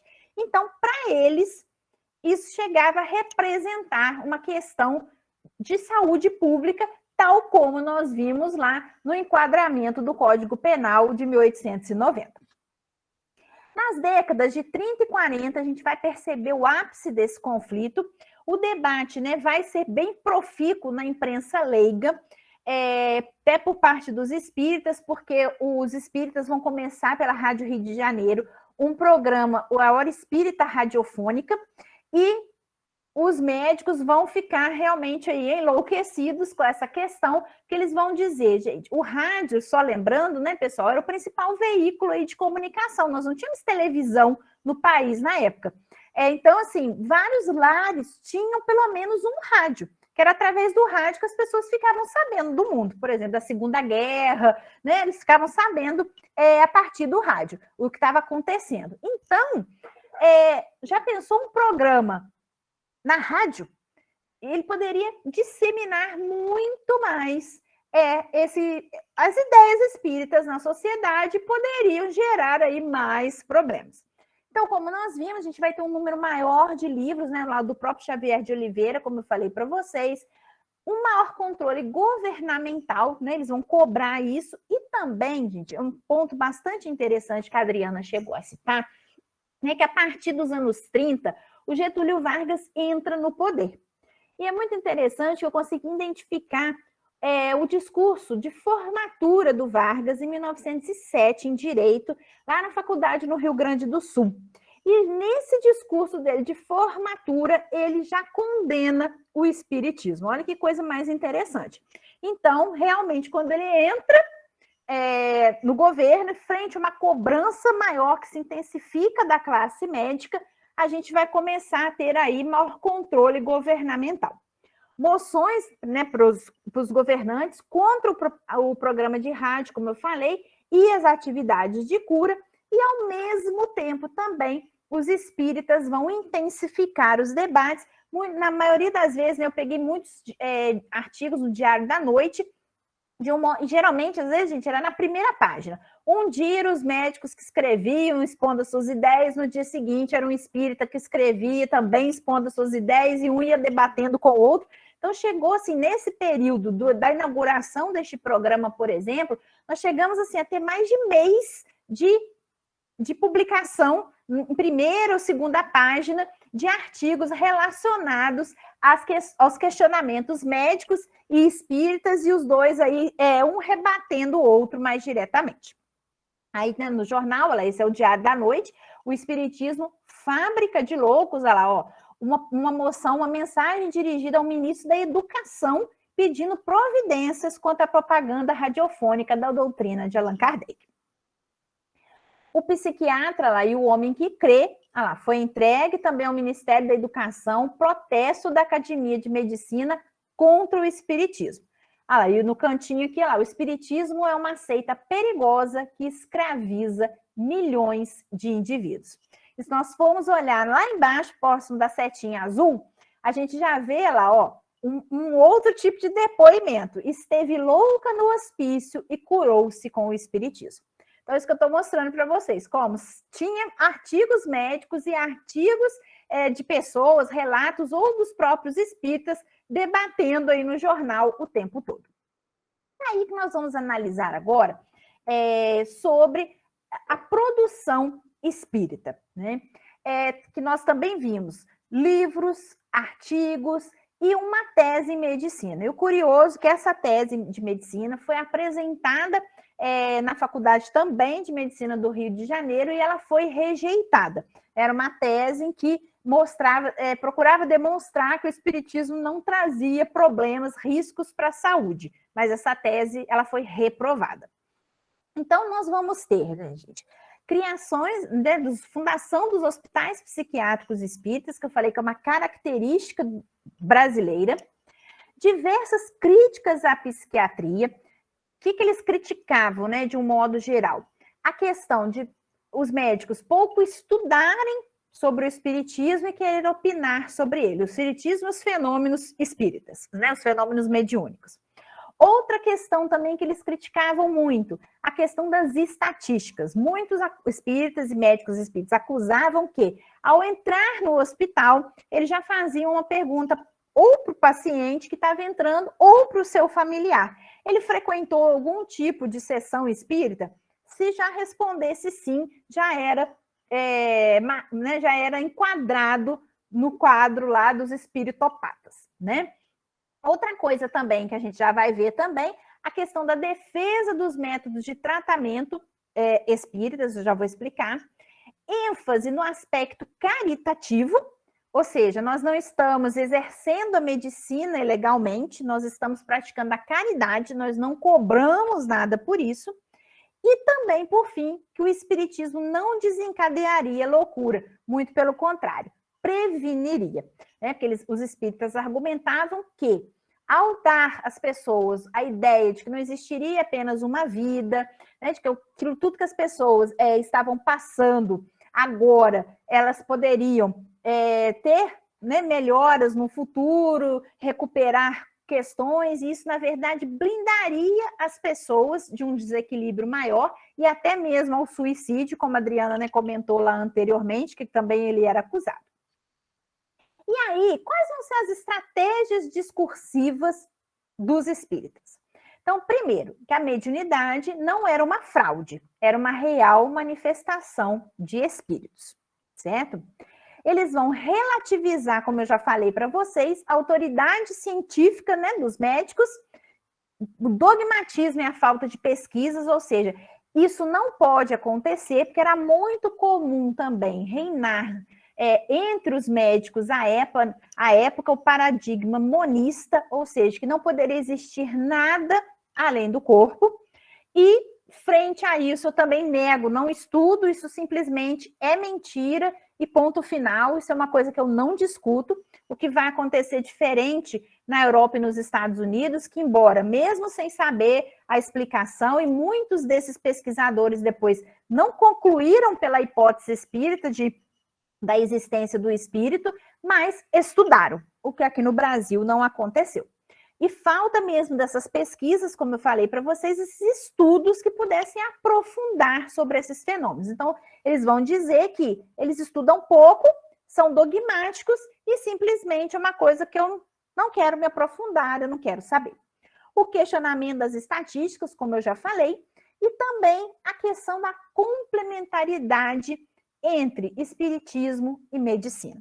Isso é uma questão importante também, porque é um erro pensar que os espíritas negavam tudo o que a medicina trazia na época, né? Ele vai acrescentar um outro fator que eu já vou explicar para vocês. Eles vão também argumentar a utilidade do espiritismo para a sociedade, né? Ou seja, a gente faz algo útil, está ajudando as pessoas que não têm tratamento, não têm acesso. E um outro ponto, que aí nesse sentido, eu achei que os espíritas pisaram muito na bola, foi se dissociar das demais religiões mediúnicas. Então, eles sofriam o preconceito de dizer que desencadeava loucura, né? Sofria com esses argumentos, que era fraude, que era charlatanismo, mas eles mesmos começaram a construir um discurso, não, o que é atrasado, o que pode desencadear loucura são as manifestações das demais religiões mediúnicas, a nossa não. Então, isso foi uma questão que me chamou a atenção, como, né, para me livrar de um problema, eu culpo o outro de um mesmo problema que eu venho sofrendo, né, de uma mesma crítica que eu venho sofrendo. Então, isso eu achei que realmente foi uma coisa que não ficou muito bem, não pegou muito bem para os espíritas naquele momento. E aí, lá, eles vão dizer, o espiritismo é atacado por ter feito 1.372 loucos em 10 anos, mas, olha lá, ele responde com assistência gratuita de 10 mil enfermos em 24 meses. Né? Tá lá no Diário da Noite. O espírito é combatido porque cura e não cobra. Né? Então, isso, olha lá, houve o conhecido médium Pimentel Pereira, médicos curados por médiums. Né? Então, estudo publicado aí no jornal também. O doutor Carlos Embaçaí vai dizer, a ciência não pode explicar os fenômenos espíritas, ou seja, porque não estudam. O espiritismo é ciência, é filosofia e é religião, e não uma superstição atrelada ao primitivismo. Então, gente, para nós irmos aí caminhando para o final, qual que seria, então, a visão espírita dos transtornos mentais? Tá? Então, para eles, o comportamento humano ele poderia ser influenciado por 3 fatores. Para os médicos, de um modo geral, eram por questões orgânicas, né, que desencadeariam fatores orgânicos ou fatores sociais. Os espíritas, eles admitiam esses 2, mas acrescentavam mais um, que seria a ação danosa de outros espíritos, né, o nome para isso, para os espíritos, se chama obsessão, uma influência negativa que um espírito poderia exercer sobre o indivíduo, chegando a desajustá-lo mentalmente. Então, seria uma forma, né, explicação de modos de tratamento, prevenção complementares aos já existentes para as doenças mentais. Ou seja, seria o tratamento através de passe, através das reuniões de desobsessão, para poder tratar aquele espírito e restaurar a saúde ao enfermo. Né? E como eu falei, não abandonar já os tratamentos. Então, né, essa integração aqui, ela vai se materializar com a fundação dos hospitais, mas a maioria de médicos desses hospitais, eles não produziram publicações apresentando a conjunção de tratamento médico e espiritual. O Inácio Ferreira, né, do Sanatório Espírita de Uberaba, é que vai se diferir um pouco, ele vai publicar diversos livros, escrever diversos artigos, então a gente tem um apanhado mais geral de como ele agia lá no sanatório e essa conjugação aí de tratamentos. Então, o sanatório ele foi inaugurado em 1933, em 31 de dezembro, já logo no início do ano, o Inácio Ferreira assume a direção clínica. E é interessante que quando ele assume, ele se declara não espírita e sim materialista. Então, no primeiro ano, ele descreve que ele usou basicamente os recursos da medicina e ele começou a observar os trabalhos mediúnicos que eram realizados no sanatório. Após um ano, ele se declara convencido da teoria espírita e começa, então, a buscar, a conjugar o tratamento psiquiátrico convencional com a terapia espírita que eu falei, né, agora anteriormente com vocês. Aqui está uma foto do sanatório no dia da inauguração. Aqui as pessoas lá em torno, né, do sanatório. Aqui uma foto mais atual. E aqui a foto do Inácio Ferreira e da Dona Maria Modesto Cravo, que era a principal médium do sanatório e que teve a ideia de criação de um hospital psiquiátrico em Uberaba que pudesse atender a população da cidade e o entorno, que era uma coisa que não existia, um sanatório não existia na região.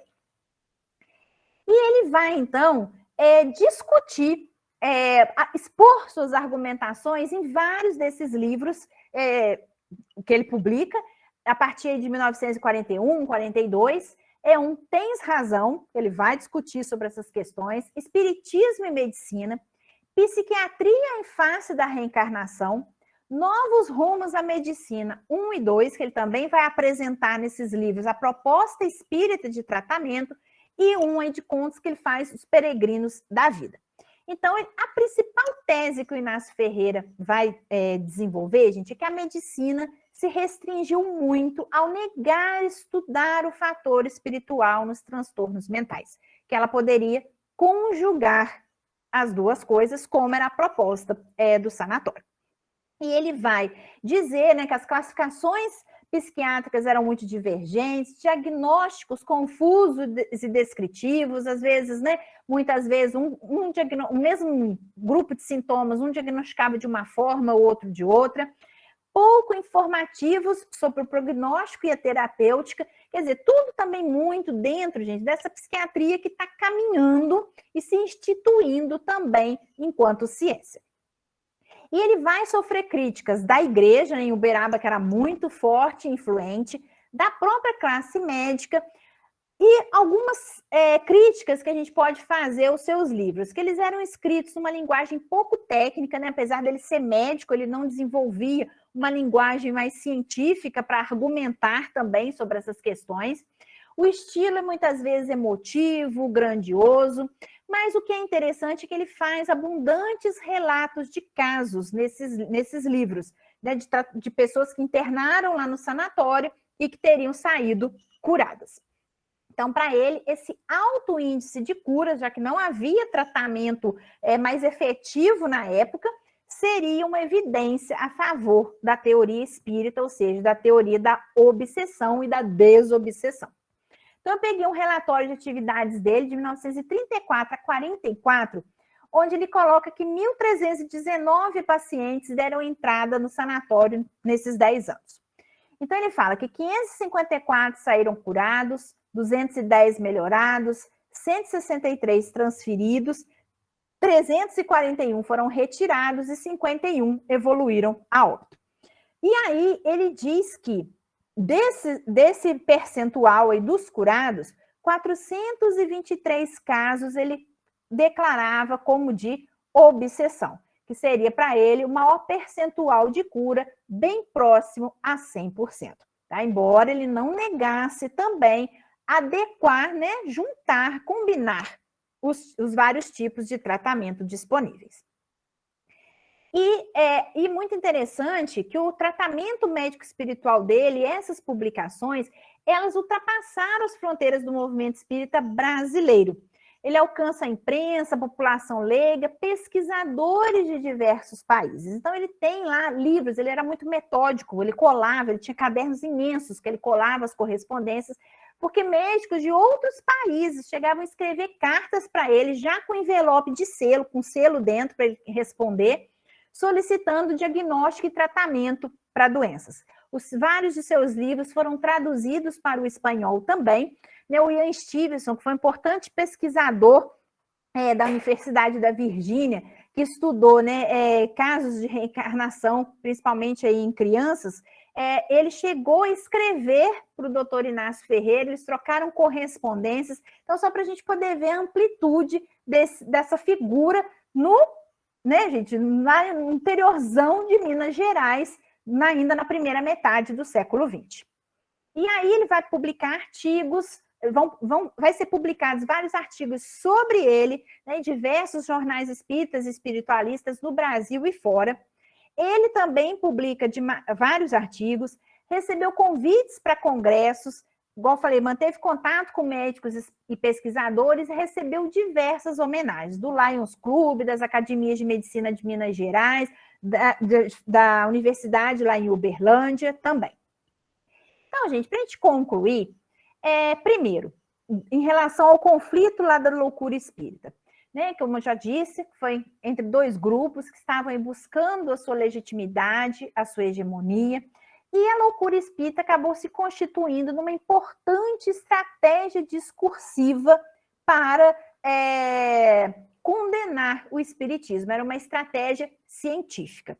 E a resolução desse conflito esteve muito ligada à inserção e legitimação social de ambos em campos distintos. A psiquiatria no campo médico, portanto, né, científico, e o espiritismo mais no campo religioso. Isso também daria uma outra aula para a gente poder entender melhor. E também o conflito foi perdendo também intensidade, porque nós também tivemos uma visão mais antropológica e culturalista de novos pesquisadores dos anos 40 para frente, especialmente no Nordeste brasileiro, que começaram também a ver isso como um fenômeno religioso, de prática religiosa, os fenômenos mediúnicos, e que, portanto, deveriam ser respeitados. E em relação ao Inácio Ferreira, eu concluí que ele contribuiu muito para a institucionalização das práticas e representações propostas pelo Espiritismo para o diagnóstico e tratamento dos transtornos mentais no Sanatório Espírita de Uberaba. E que ele se compôs, né, num principal disseminador desses princípios, tanto no Brasil como no exterior, porque ele teve uma ampla disseminação.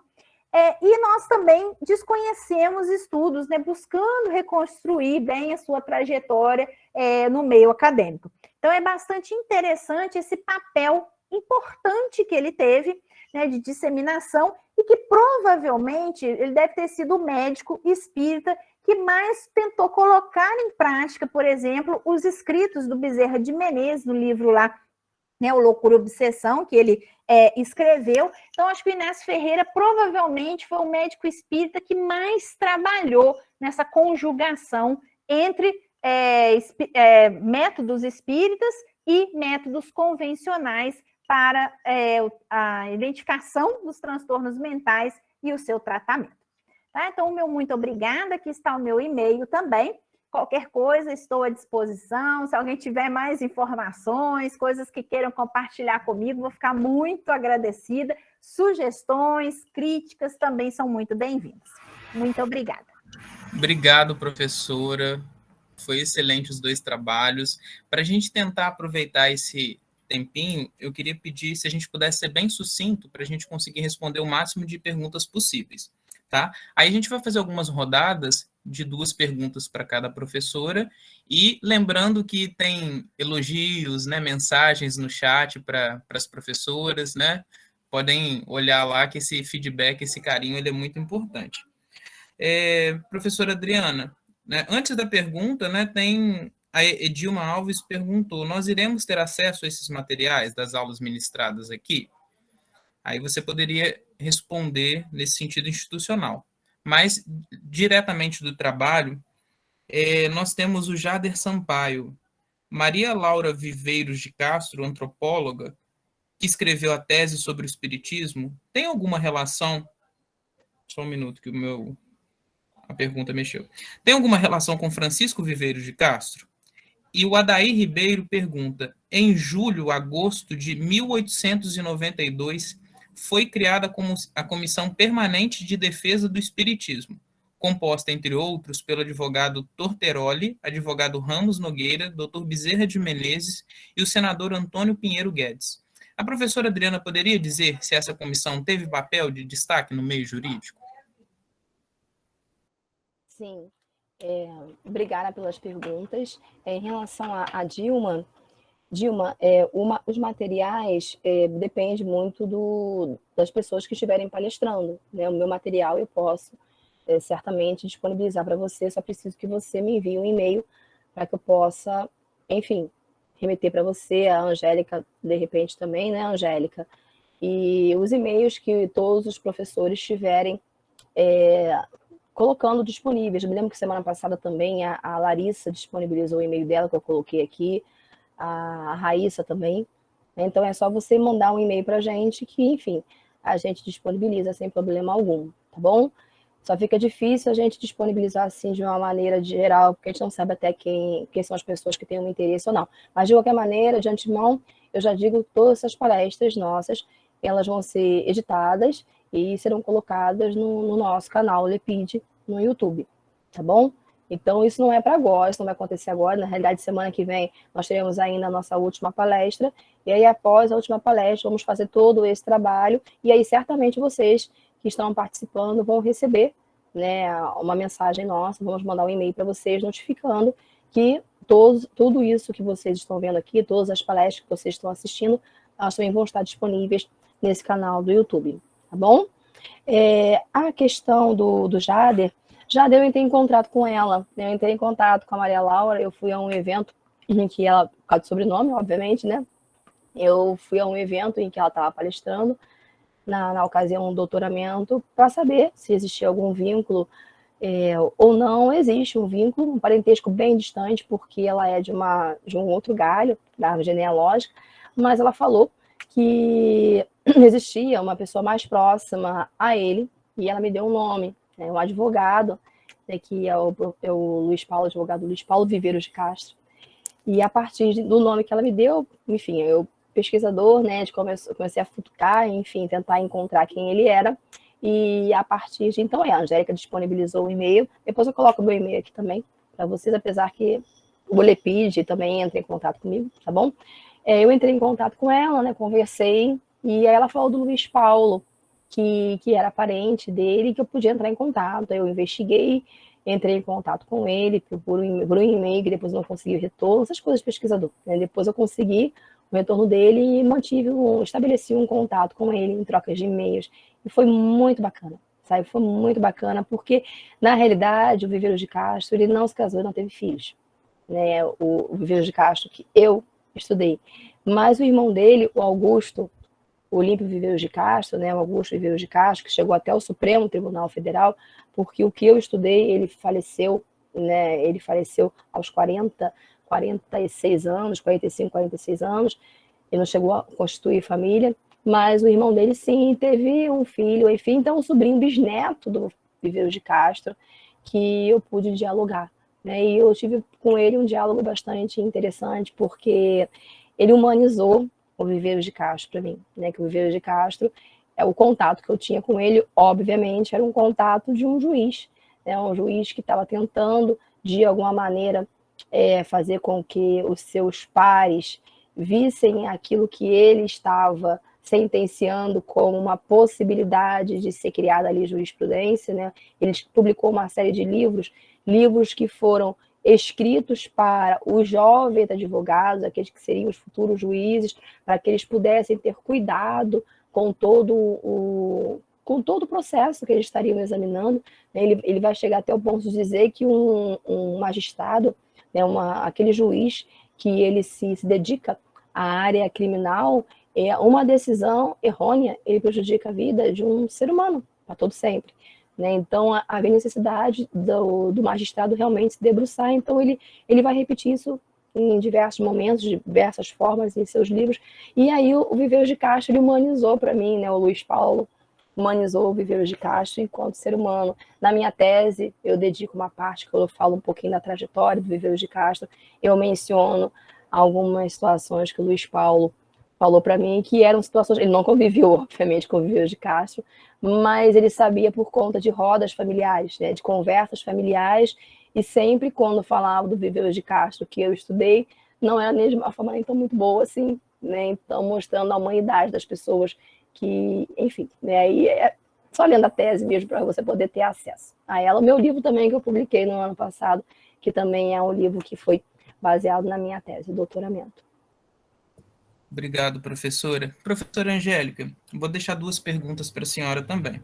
O Adair Ribeiro Júnior fez a seguinte pergunta. O manicômio espírita Redemptor, do Rio de Janeiro, no início dos anos de 1910, ofertava tratamento para os doentes mentais. A professora Angélica poderia dizer se os profissionais de medicina atuaram neste local e, se sim, poderia indicar artigos que tratam sobre os trabalhos desenvolvidos nesse local?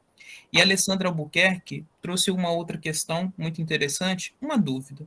Doutora Anísia da Silveira fez algum pronunciamento, alguma análise à época sobre a loucura espírita? Ok, gente, obrigada. Olá, Daí, tudo bem? Acho que o Marcos até te respondeu aqui no chat, né? Então, eu não estudei o racionalismo cristão por não se constituir no espiritismo. Eles declaradamente se diziam não espíritas. Então, assim, eu não tenho muita informação acerca, eu sei dos métodos de tratamento que eles propunham, mas assim, eu não sei muito diretamente se tinha médicos trabalhando. Acho que o Marcos, que vem estudando isso, com certeza vai te atender aí bem melhor na semana que vem. E eu também não tenho nenhum conhecimento de pronunciamento da doutora Anísia da Silveira. Eu não consegui identificar nada quando eu estava fazendo os meus estudos.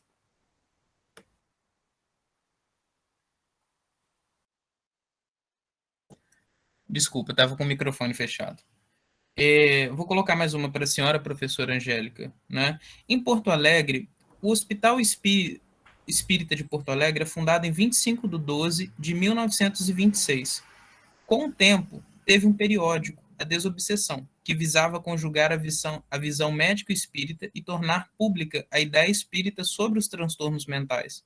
Não deve ser uma ocorrência isolada, não é? Me refiro à criação de hospitais espíritas para a saúde mental neste período.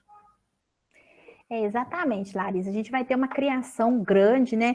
Se eu não estou enganada, são 22 hospitais ao longo do Brasil, em diversas regiões, que era exatamente, e alguns, né, tinham esses periódicos que procuravam demonstrar, mas os hospitais psiquiátricos vão passar por algumas fases distintas e interessantes. Nesse período inicial, anos 10, anos 20, anos 30, que nós vamos ter um volume maior de criação desses hospitais, a gente vê muito em documentos, essa afirmação dessa conjugação de tratamento médico e espiritual. Essa defesa ampla e a utilização desses métodos. E é interessante que, com o passar do tempo, já anos 50, 60 para frente, a gente vê um recrudescimento desse tratamento espiritual. Os hospitais psiquiátricos espíritas mais diretamente utilizando tratamentos diretamente convencionais.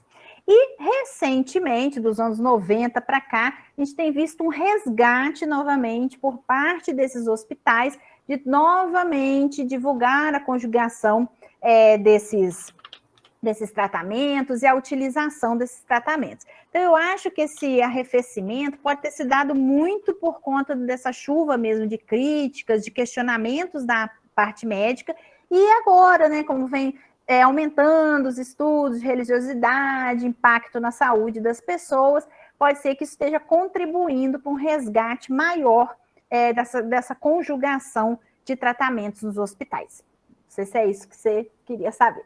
Obrigado, professora. Vamos mais uma pergunta para cada uma. Professora Adriana, a Alessandra Buarque perguntou o seguinte: poderia me indicar sua tese de doutorado sobre o trabalho apresentado hoje? Onde encontrar?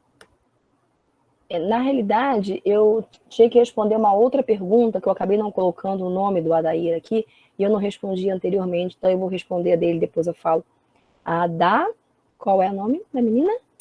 Alessandra Buarque. Da Alessandra Buarque. Bem, Adair, esse grupo ele foi muito importante, sim. Né? O Torteroli, ele representou de uma forma bastante significativa os espíritas no Congresso Nacional, no advento da criminalização do espiritismo.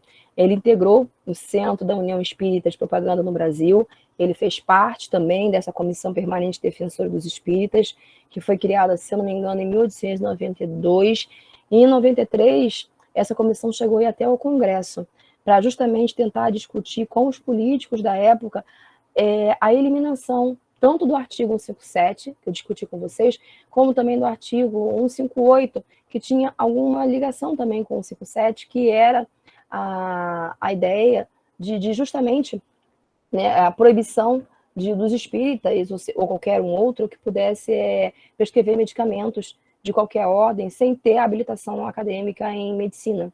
Né? Então, o Torteroli, ele teve sim uma participação muito importante, assim como o Ramos também, que você colocou em uma determinada parte da sua pergunta, né? O Ramos Nogueira também teve.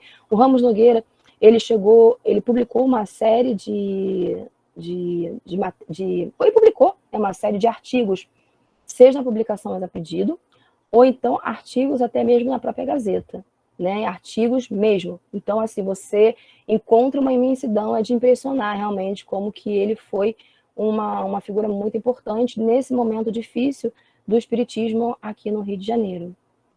Tá?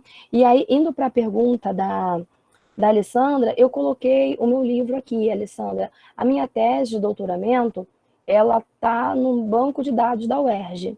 Né? Então, eu não tenho aqui, no momento, esse link, porque estava em processo, enfim, de reformulação por lá. Eu botei aqui o meu livro que alguém pediu para mim, né? Não me lembro quem foi que pediu para mim aqui. Aí eu acabei colocando o nome do livro, mas a tese, ela pode estar disponível sim, tá bom? Ah, foi você mesma? Ah, então tá bom. Aí eu botei aqui o nome do livro, tá bom, minha querida? Obrigado, professora Adriana. Professora Angélica, a professora Larissa Camacho, que esteve com a gente já aqui no nosso curso, colocou a seguinte pergunta. Os periódicos dos hospitais no início do século XX foi recorrente? Então, assim, eu não pesquisei todos os hospitais. Então, assim, eu não sei se todos os hospitais, ou a maioria deles, tinham esses periódicos. Alguém já colocou aqui, né, de Porto Alegre, tinha a questão também que a gente tinha publicações né, do próprio Inácio Ferreira, mas, assim, seria uma afirmação que eu não tenho como precisar. Eu não sei se todos tinham, que eu não pesquisei diretamente os hospitais. Eu peguei o Hospital de Uberaba como um estudo de caso da questão do espiritismo e da loucura. Obrigado. A gente está com um horário um pouquinho apertado. Podemos finalizar, Adriana? Ou mais uma pergunta para a professora Angélica? Tem algumas aqui ainda. Acho que uma pode ser. Ser? Pode Então ser. tá. A nossa última pergunta, então, da noite, professora Angélica, é a pergunta do Roberto Cordeiro. O Dr. Sérgio Felipe palestrou em Porto Alegre que nos Estados Unidos a sociedade civil reivindica os estudos sobre o fenômeno espiritual junto a universidades, argumentando que todas as correntes de pensamento devem estar representadas. O que pensa sobre o assunto? O que pensa sobre a generalização de centros de pesquisa espíritas? Nisso eu não tenho conhecimento, né, da fala do Sérgio Felipe, dessa reivindicação. Mas acho que, sem dúvida, teríamos muito a ganhar, eu acho, se os fenômenos fossem mais pesquisados, mais estudados e, né, uma vez aí comprovados a sua utilização para os tratamentos, sejam eles de outras partes do corpo, né, ou da loucura, eu acho que seria uma questão bem interessante. Eu acho que são como os pesquisadores de antigamente, são fenômenos que existem, nós não podemos negar, e então, portanto, eles devem ser estudados como qualquer outra questão na ciência. Então, acho que essa negação de estudos, eu acho que isso é muito ruim, que aconteceu no Brasil no início lá desse período, e assim, atualmente a gente já vê assim, mais estudos nessa área, que eu acho que a gente só tem a ganhar. Né, se eles existem, eles precisam ser estudados, como a física, a química, a biologia, para saber, é verdade? Está comprovado? Então, ótimo. Não é verdade? Então, não está comprovado. Então, assim, mas não argumentar como a grande maioria que argumentava sem um embasamento científico a respeito do assunto. Professora Angélica, obrigado. Aproveite, deixe para a gente as suas considerações finais de forma sucinta, lembrando para que todos assinem a nossa chamada, a nossa lista de presença. Pode deixar suas considerações finais, por gentileza? Ok, gostaria de agradecer novamente a presença de vocês, eu gostei muito de estar aqui essa noite, a gente pôde, né, apresentar as pesquisas, porque não é uma coisa só para a gente, quanto mais a gente puder divulgar, melhor. Então, só mesmo agradecer a toda a organização, e mais uma vez, né, gente, reforçar, se vocês tiverem conhecimentos, né, de documentos, de pesquisas, livros a respeito, podem me mandar no e-mail, vou ficar muito grata, e também em relação a críticas, sugestões sobre a apresentação, tudo que puder engrandecer, nós estamos abertos também para ajudar vocês, né? Eu vi que algumas pessoas empolgaram aí, que dizem que vão pesquisar na área, o que a gente puder também ajudar nesse sentido, será um grande prazer. Muito obrigada. Obrigado, professora Angélica. Professora Adriana, por gentileza, suas considerações finais.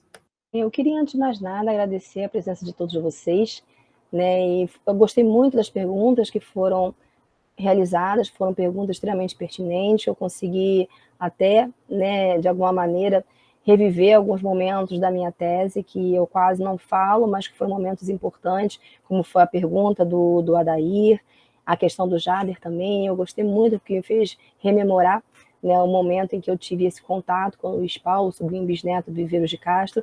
E queria agradecer, né, a presença de todos vocês aqui. E, mais uma vez aqui, aqueles que estão com interesse, né, de escrever sobre espiritismo, eu coloco aqui o e-mail do NUEST, nosso núcleo de estudos de história do espiritismo, que aqueles que tiverem interesse é só entrar em contato com a gente, e certamente qualquer um de nós, pesquisadores que fazem parte desse grupo, vamos estabelecer um diálogo com vocês, ajudar, enfim, aquilo que a gente puder colaborar, estamos aí para isso, né? Tanto vocês conosco, como nós, aquilo que nós pudermos colaborar, também colaboraremos com vocês. Muito obrigada. Posso só fazer uma correção rápida, gente? Que eu até Claro, confundi professora. o número do livro do Bezerra. Até o Jader me ajudou aqui, eu acho que eu confundi com o nome do livro do Xavier de Oliveira. Então é A Loucura sobre o Novo Prisma. Obrigada, Jader, aí pela lembrança. Obrigado. Jader sempre presente, né? O Jader é maravilhoso. Obrigado, professores. Tem recados extremamente carinhosos, novamente, lembrando no chat, falando do quanto que foi boa a nossa tarde e noite de hoje, a troca de tanto conhecimento e tantas informações. Agradecemos todos, né, e todas a presença da nossa tarde e noite de hoje, e já deixamos o convite para o nosso último dia, na semana que vem, que nós vamos ter aqui conosco o professor doutor André Ceal de Cunha, da UERN, que vai falar sobre Chico Xavier e seus autores espirituais, e o professor doutor Marcos Marques, da Unirio, que vai falar para a gente de divisões e fragmentações do espiritismo no Brasil, entre os científicos do século XIX e os progressistas do século XXI. Agradecemos a presença de todos novamente, no mais uma boa noite e até a próxima quarta. Tchau, tchau, pessoal. Até. Muito obrigada.